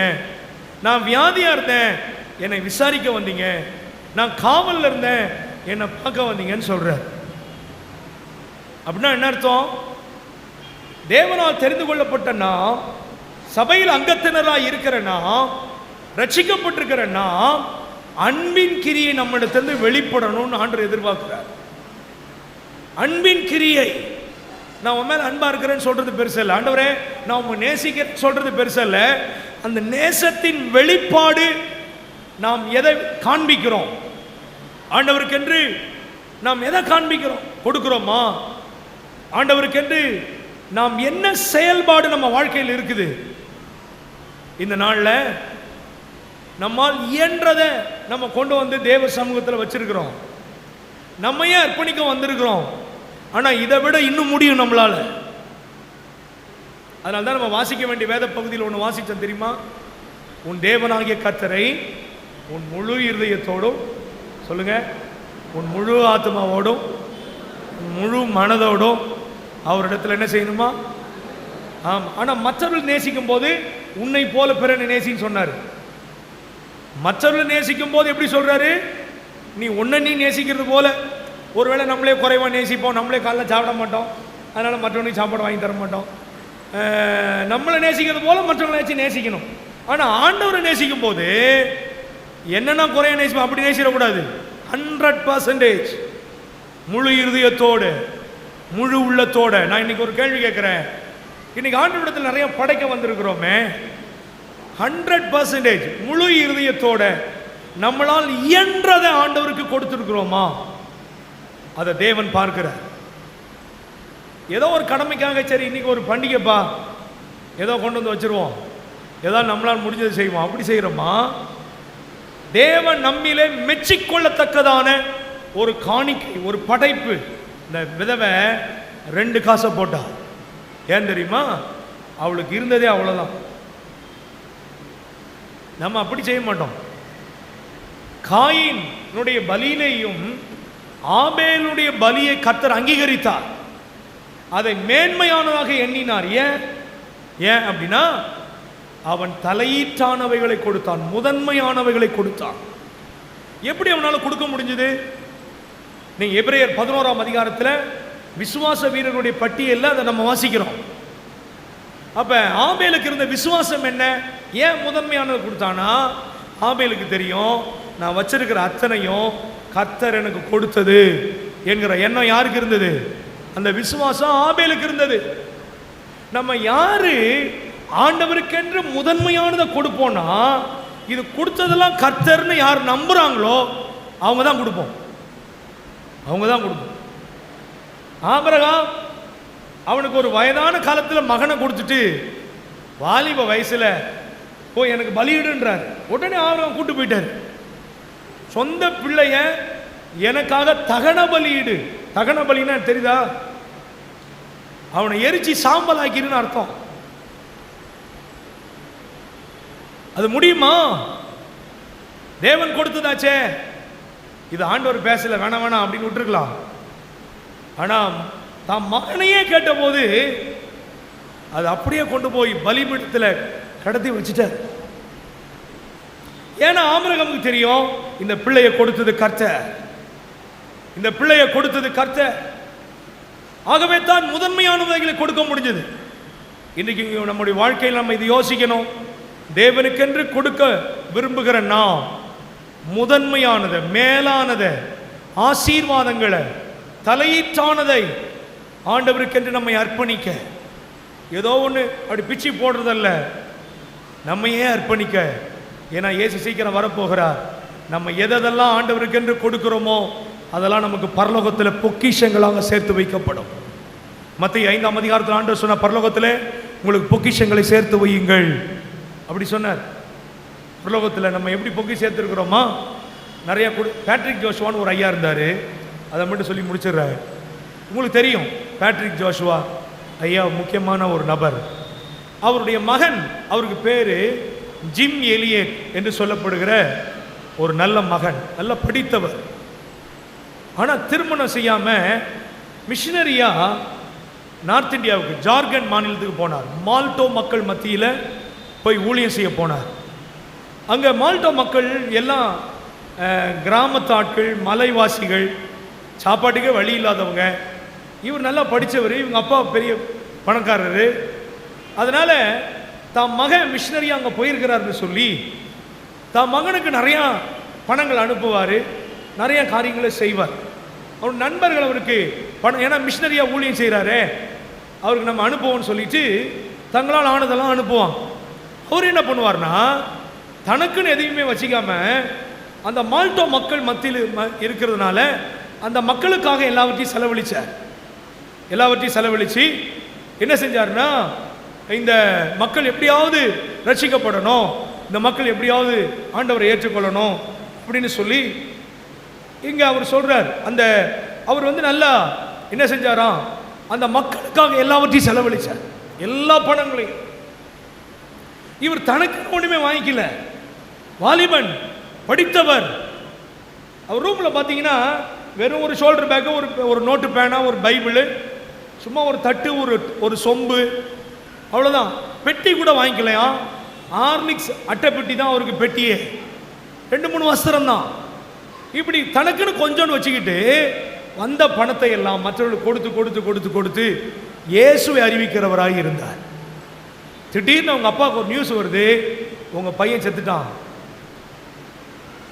இவருக்கு உடனே ஒரே கவலை, என்னடா என் பையன் செத்துட்டானா, என் பையன் இறந்துட்டானா அப்படின்னு சொல்லி இவருக்கு ரொம்ப வருத்தம். இல்லையே, நல்லா தானே என்கிட்ட ஃபோனில் பேசினா. ஆமாம், அவங்க பையன் செத்துட்டான்னு சொல்லி ஃபோட்டோ அனுப்பிட்டாங்க. இவர் நேராக ஜார்க்கண்ட் கிளம்பி போனார். போனால் திடீர்னு அவங்க பையனுக்கு ஒரு விஷய காய்ச்சல் வந்தது. அவனுக்கு மருத்துவ செலவுக்கு வயசாக இருந்தது, ஆனால் தனக்குன்னு செலவழிக்காமல் மற்றவர்கள்லாம் கொடுத்து கொடுத்து கொடுத்து அவங்க சாப்பிட்டது, அவங்க வாழ்ந்ததெல்லாம் இவருடைய பணத்தில் தான். திடீர்னு மறிச்சிட்டார்.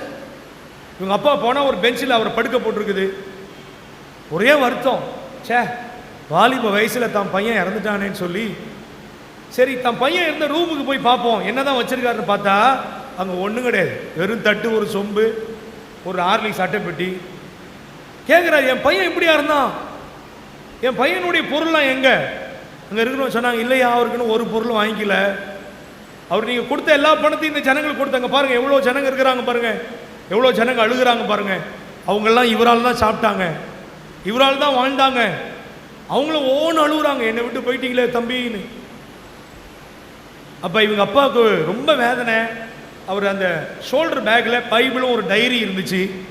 அந்த டைரியை திறந்து பரட்டி பார்த்தாரு. அதில் கடைசியில் டைரியில் ஒரு பகுதி அவங்க பையன் எழுதியிருந்தாராம். என்ன எழுதியிருந்தார் தெரியுமா? இதுவரையிலும் எங்கள் அப்பாவோ எங்கள் அம்மாவோ அல்லது மற்றவர்களோ அல்லது ஆண்டவரோ எதெல்லாம் எனக்கு கொடுத்தாங்களோ, அது எதெல்லாம் எனக்குன்னு சேர்த்து வச்சுக்கிட்டேனோ அது நான் செத்த பிறகு யாராவது எடுத்துப்பாங்க. எதெல்லாம் நான் எனக்குன்னு சேர்த்து வச்சிருக்கிறேனோ அது நான் செத்த பிறகு யாராவது எடுத்துப்பாங்க. ஆனால் எதெல்லாம் எங்கள் தகப்பன் மூலமாக, மற்றவர்கள் மூலமாக, ஆண்டவர் மூலமாக எதெல்லாம் எனக்கு கொடுக்கப்பட்டதோ, அது எதெல்லாம் ஆண்டவருக்கென்று நான் கொடுத்தேனோ, செலவழித்தேனோ, அதெல்லாம் நான் போய் எடுத்துப்பேன் அப்படின்னு எழுதி வச்சிருந்தார். நான் எனக்கு சேர்த்து வச்சதான் செத்த பிறகு யாரும் எடுத்துப்பாங்க. நான் ஆண்டவருக்கென்று கர்த்தருக்கென்று எதெல்லாம் கொடுத்தேனோ அதை நான் போய் பரலோகத்தில் பொக்கிஷமாக எடுத்துப்பேன் எழுதி வச்சேன். எனக்கு அருமையான தேவ ஜனமே, நான் கால வேளையில் உங்களை சிந்தனை யோசித்து பாருங்கள். நாம் தேவனுக்கென்று எதை கொடுத்திருக்கிறோம், எப்படி உற்சாகமாய் கொடுக்கிறோம், எப்படி உதாரத்துவமாய் கொடுக்கிறோம். தேவன் எதிர்பார்க்கிற மெச்சிக்கொள்ளுகிற ரீதியிலே தேவனுக்கென்று நம்மை அர்ப்பணிக்க ஆண்டவர் நமக்கு உதவி செய்வாராக. ஆயத்தமாக வேண்டிய ரீதியில் ஆயத்தமாக தேவனுக்காக கணக்கு கொடுக்கவும், தேவன் நியாய தீர்ப்பு நாளிலே அவர் நம்மிடத்தில் கேட்கும்போது நாம் அவர் கொடுத்தவைகளை திரும்ப அவருக்கென்று கொடுக்கிற ஒரு மனப்பான்மையோடு அவரை சந்திக்க ஆண்டவர் நமக்கு உதவி செய்வாராக. நம்ம எல்லாரும் ஜெபிக்க போகிறோம். உட்கார்ந்தவாறே நான் உங்களுக்காக ஒரு ஜெபம் பண்ண விரும்புகிறேன். ஆண்டவர் இன்றைக்கு உங்களுக்கு ஒரு அற்புதம் செய்ய போகிறார். உங்கள் சரீரத்தில் நல்ல சுகத்தையும் பலனையும் ஆண்டவர் தரப்போகிறார். இயேசு கிறிஸ்துவினுடைய வருகை மிக சமீபம். தேவன் வாசற்படியில் இருக்கிறார். அந்த வருகைக்கென்று ஆயத்தமாக வேண்டிய ரீதியில் ஆயத்தமாக கர்த்தர் நமக்கு கிருபை தருவாராக. தைரியமாய் ஆண்டவரிடத்தில் கணக்கு ஒப்புவிக்க ஆண்டவர் நமக்கு உதவி செய்வாராக. இந்த கால வேளையிலே என்னென்ன தேவையோடு நீங்கள் வந்திருக்கிறீர்களோ அந்த தேவைகளை எல்லாம் கர்த்தர் சந்திக்க வல்லவர். அத்தனையும் அவரால் சந்திக்க முடியும். அவரால் கூடாத காரியம் ஒன்றுமில்லை. நான் சர்வ வல்லமை உள்ள தேவன், என்னால் செய்ய முடியாத அதிசயமான காரியம் ஒன்றுமில்லை என்று அவர் சொல்லி இருக்கிறார். இந்த பரிசுத்த ஆலயத்தில் அந்த பரிசுத்த தேவன் உலாவிக் கொண்டிருக்கிறார். ஆண்டவரிடத்தில் வாயை திறந்து, ஆண்டவரே இது எனக்கு தேவை என்று நீங்கள் வாயை திறந்து சொல்லுங்க. திருமணம் ஆகாதவர்களுக்கு நல்ல திருமணங்களை கர்த்தர் கட்டளையிடுவாராக. குழந்தை இல்லாதவர்களுக்கு கர்த்தர் நல்ல குழந்தைகளை, புத்திர பாக்கியத்தை கர்த்தர் தருவாராக. சரீரத்தில் இருக்கிற பலவீனங்கள், சரீரத்தில் இருக்கிற அத்தனை பலவீனங்களையும் ஆண்டவர் தொட்டு சுகமாக்குவாராக. கர்த்தருக்கு மகிமை உண்டாவதாக. இயேசுவின் நாமத்தில் எல்லா பலவீனங்களும் சரீரத்தை விட்டு வெளியேறுவதாக. தலை வலி, கண் வலி, முதுகு வலி, ஆண்டவரே இரத்த நாணங்கள், எலும்பு சதைகளிலே, நரம்புகளிலே, உள் உறுப்புகளிலே என்னென்ன பிரச்சனைகள் இருக்கிறதோ நாசரனாகிய இயேசு கிறிஸ்துவின் வல்லமை உள்ள நாமத்தினாலே அவைகள் சரீரத்தை விட்டு வெளியேறும்படி உம்முடைய நாமத்தினாலே கட்டளையிடுகிறேன். சுகம் அடைவார்களாக, அற்புதங்கள் நடப்பதாக. இயேசுவின் நாமத்தினாலே உம்மை நம்பி வந்திருக்கிற ஒருவரையும் நீர் புறம்பே தள்ளுவது இல்லை. உம்மை நம்பி வந்திருக்கிற ஒருவரையும் நீர் வெறுமையாய் அனுப்புவது இல்லை. உம்முடைய பிள்ளைகள் இந்த இடத்தை விட்டு வெளியே போகும்போது அற்புத சுகத்தை பெற்றுக் கொள்வார்களாக. இந்த வருடத்தில் அவருடைய குடும்பத்தில் நன்மைகள் வருவதாக. அடைபட்ட வாசல்கள் திறக்கப்படுவதாக. இயேசு கிறிஸ்துவின் நாமத்தினாலே எல்லா மன அழுத்தங்கள், போராட்டங்கள் இயேசுவின் நாமத்தில் வெளியேறட்டும். தற்கொலை ஆவிகள் வெளியேறட்டும். கர்த்தருடைய கரம் ஒவ்வொரு மேலே வந்து அமரும்படி ஜெபிக்கிறேன் இயேசுவின் நாமத்தினாலே. ஆண்டவரே இந்த சபையை நீர் ஆசீர்வதியும் அப்பா. இந்த சபையின் வாசற்படியில் நுழைகிற ஒவ்வொரு மேலேயும் உம்முடைய தயவுள்ள கரம் வைக்கப்படுவதாக.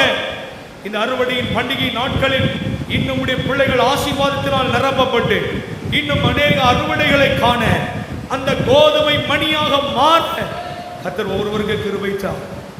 ஆண்டவரே சபையின் ஆயிரையும் துணை ஆயிரையும் கமிட்டி மெம்பர்கள் ஒவ்வொருவரையும், தேவனுடைய பிள்ளைகள் ஒவ்வொருவரையும், சின்ன பிள்ளைகள், வாலிபர்கள், வயதானவர்கள், ஆண்கள், பெண்கள் ஒவ்வொருவரையும் மனதார ஆசீர்வதிக்கிறோம். ஆசீர்வதியும் அப்பா. தேவைகளை சந்தித்து உம்முடைய நாமத்தை மகிமைப்படுத்தும். எல்லா துதியும் கனமும் மகிமையும் உமக்கே செலுத்துகிறோம். இயேசுவின் நாமத்தில் ஜெபிக்கிறோம் எங்கள் அருமை பிதாவே. ஆமென். ஆமென். கர்த்தர் உங்களை ஆசீர்வதிப்பார்.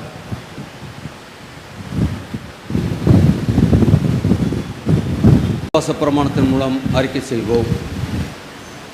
வானத்தையும் பூமியையும் காணப்படுகிறதும் காணப்படாதுமான எல்லாவற்றையும் படைத்தவராயிருக்கிற சர்வவல்லமை பிதாவாகிய விசுவாசிக்கிறேன். ஒரே கர்த்தருமாய் தேவனுடைய ஒரே பிராணமாய் இயேசு கிறிஸ்துவை அவர் சர்வலோகமாய் தேவத்தின் தேவனானவர், ஜோதியில் ஜோதியானவர், மெய்தேவனின் மெய்தேவனானவர், உண்டாக்கப்பட்டதாக சிறப்பிக்கப்பட்டவர், பிதாவுடைய ஒரே தன்மையுடையவர், சகலத்தையும் உண்டாக்கினவர், மனிதராகிய நமக்காகவும் நமக்கு ரட்சிப்புண்டாகவும் பரமனிதர்களிலே பரிசுத்தாவியினாலே கண்ணவிரலாதவர்கள் மனிதனானார். நமக்காக முதுபிதாவாளர்கள் சிறுவில் அறையப்பட்டார். வேத வாக்கின்படி 3ஆம் நாள் உயிர்த்தெழுந்தார். பரமர்களுக்கு ஏறி பிதாவின் உலர் வாசல் வீட்டிருக்கிறார். உயிருள்ளவரின் மருந்து ஞாபகத்திற்கு மகிமையோடு செல்வார். பரிராஜ்யத்திற்கு முடிவில்லை. கர்த்தருமாய் ஜீவனை கொடுக்கிறதுமாய் பிதாவின் குமாரனோடு புறப்படுகிறதுமாய் பிதாவோடு குமாரனோடு கூட தோற்கடிக்கப்படுகிறதுமாய் தீர்க்கதரிசனமாய் விசுவாசிக்கிறேன். ஒரே பரிசுத்தமான அப்போஸ்தலத்தை விசுவாசிக்கிறேன். பாவ மன்னிப்பு நான் அறிகிறேன். ஆமென். சபையார் அமர்வோம்.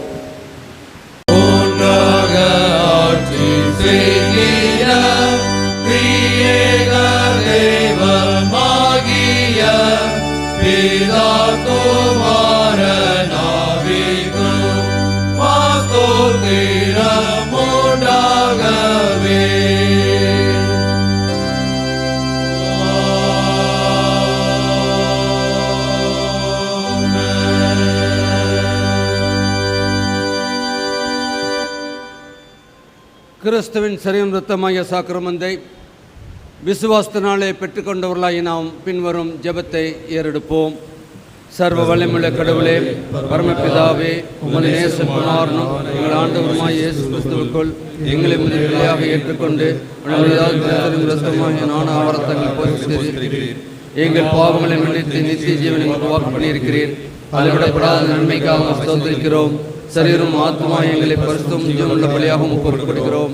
இதுவே நாங்கள் செய்யத்தக்க ஆத்மீக ஆராதனை. நான் இந்த பிரபஞ்சத்துக்கு ஒத்த ரசம் தெரியாமல் தேவனுடைய நன்மையும் பரிபூர்ணமான சித்தம் என்பது பரிந்துரைத்தக்கதாக எங்கள் மனப்புதராக்களை மறுபடியும் எங்களுக்கு அருள் புரியும்.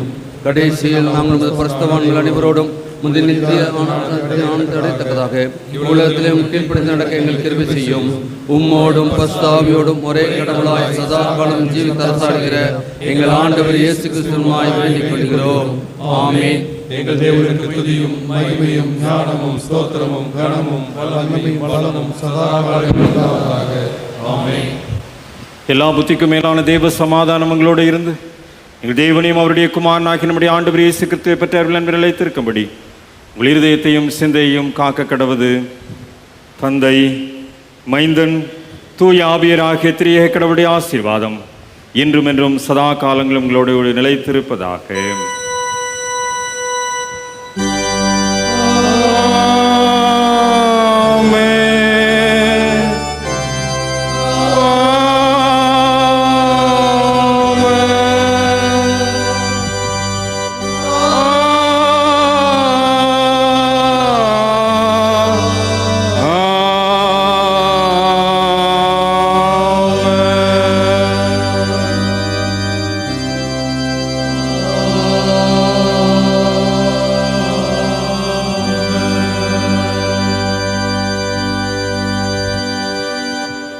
ஸ்டால்கள் ஜெபித்து பிரதிஷ்டை செய்த பெற்ற பிற்பாடு ஸ்டால்களில் விற்பனை தொடங்கும்படி அன்போடு கூட கேட்டுக்கொள்கிறேன்.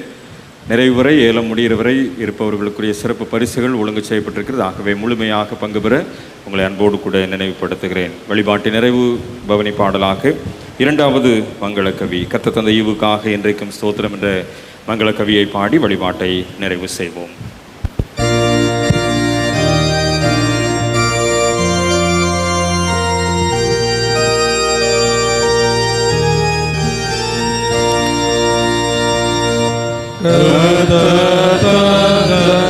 ஈவுக்காக என்றென்றைக்கும் ஸ்தோத்திரம்.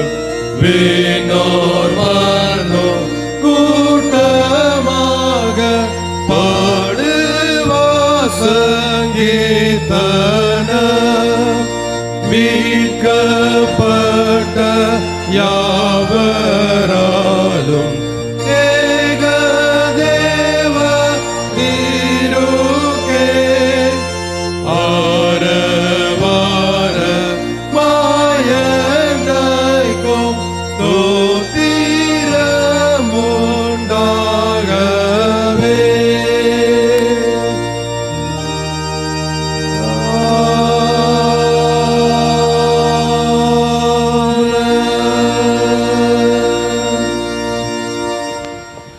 தேவன் அருளிய சொல்லி முடியாத ஈவுக்காக ஸ்தோத்திரம் செலுத்துகின்ற திருச்சபையாய் இன்றைக்கு உடைய திருமணிலே அறுப்பின் தோத்திர பண்டிகை வழிபாட்டில் பங்கு பெற எங்களுக்கு உதவி செய்த தயவுக்காக அன்பின் ஆண்டவரே உமக்கு நாங்கள் நன்றி படைக்கின்றோம்.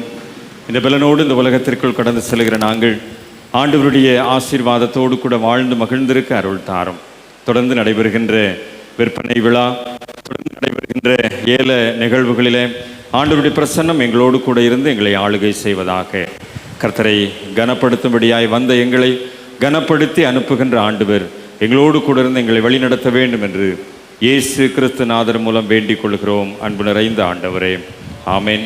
என் ஆத்துமாவே கர்த்தரை ஸ்தோத்திரி, என் முழு உளமையுடைய பரிசுத்த நாமத்தை ஸ்தோத்திரி. என் ஆத்துமாவே கர்த்தரை ஸ்தோத்திரி, அவர் செய்த சகல உபகாரங்களையும் மறவாதே. ஆமேன். கர்த்தர் உங்களோடு இருப்பாராக. தெய்வ சமாதானத்தோடு சென்று வாருங்கள். கர்த்தருடைய நாமத்தினாலே ஆமேன். ஆமேன்.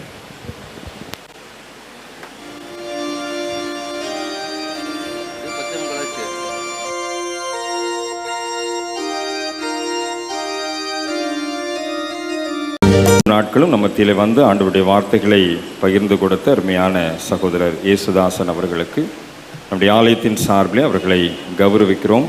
நம்முடைய இணை ஆயர் ஐயா அவர்களை சால்வை அணிவித்து கௌரவப்படுத்துவார்கள்.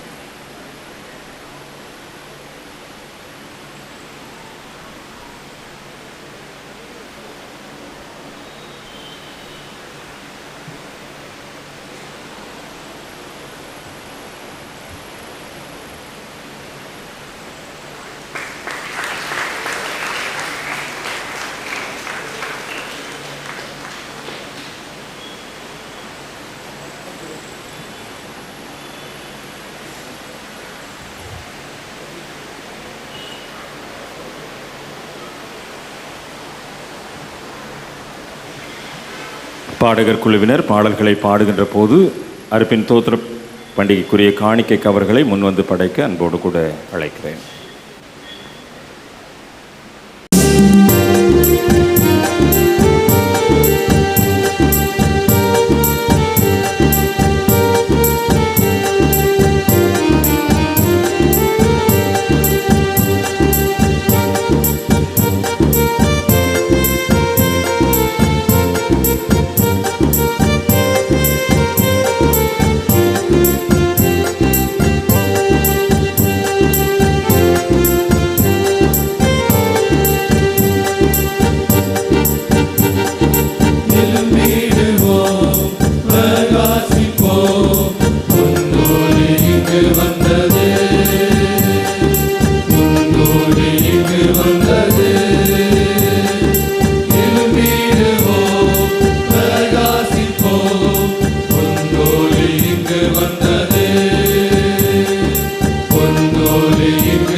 கர்த்தருடைய மகிமை உன்மேல் உதித்தது, ஒளியாக தேவன் வந்தார், ஒளியாக தேவன் வந்தார். எழுந்திடுவோம், பிரகாசிப்போம், உன்னோடு இங்கு வந்தது, உன்னோடு இங்கு வந்தது.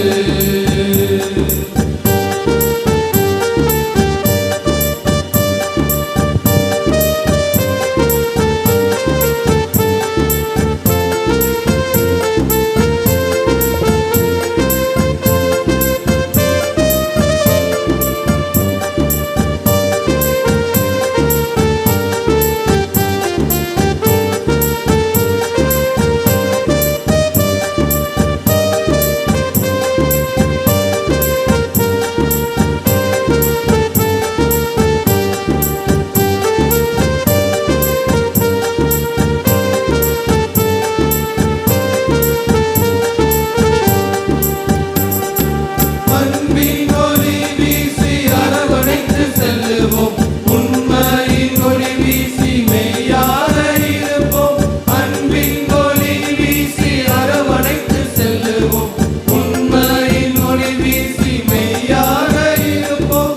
விடுதலையின் ஒளி வீசி ஜனத்திற்கு காட்டுவோம், மகிமையின் ஒளி வீசி தீபம் ஏற்றுவோம், மகிமையின் ஒளி வீசி தீபம் ஏற்றுவோம். எழும்பிடுவோம், பிரகாசிப்போம், உன்னோடு இங்கு வந்தது, உன்னோடு இங்கு வந்தது. கர்த்தருடைய மகிமை உன்மேல் உதித்தது, கர்த்தருடைய மகிமை உன்மேல் உதித்தது, ஒளியாக தேவன் வந்தார், ஒளியாக தேவன் வந்தார். எழும்பிடுவோம், பிரகாசிப்போம், உன்னோடு இங்கு வந்தது, உன்னோடு இங்கு வந்தது.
பலகளில் அழைக்கிறது, இடங்கொள்ளாமல் போகும் மட்டும் உங்கள் ஆசீர்வாதத்தை வருஷிக்க மாட்டேனோ என்று. வானத்தின் பலகளில் அழைக்கிறது, இடங்கொள்ளாமல் போகும் மட்டும் உங்கள் ஆசீர்வாதத்தை வருஷிக்க மாட்டேனோ என்று.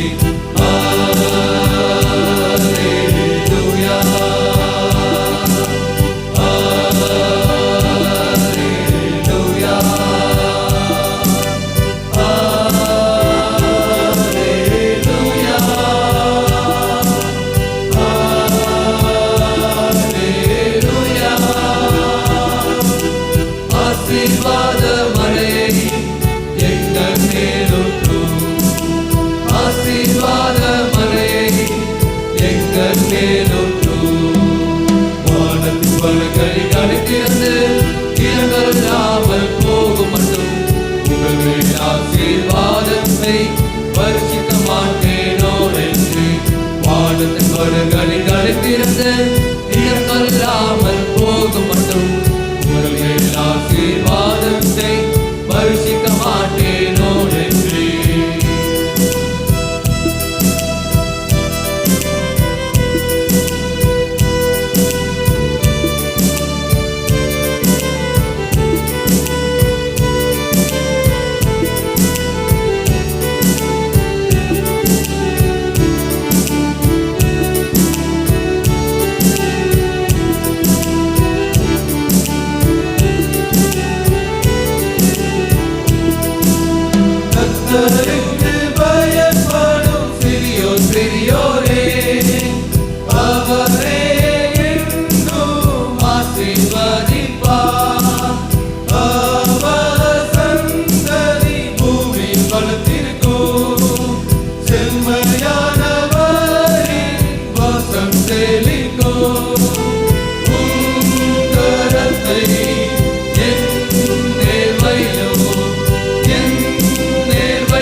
நம்மையும் நம்முடைய காணிக்கைகளையும் ஆண்டவரிடத்தில் அர்ப்பணிப்போம். கீர்த்தனை 273.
உன்னை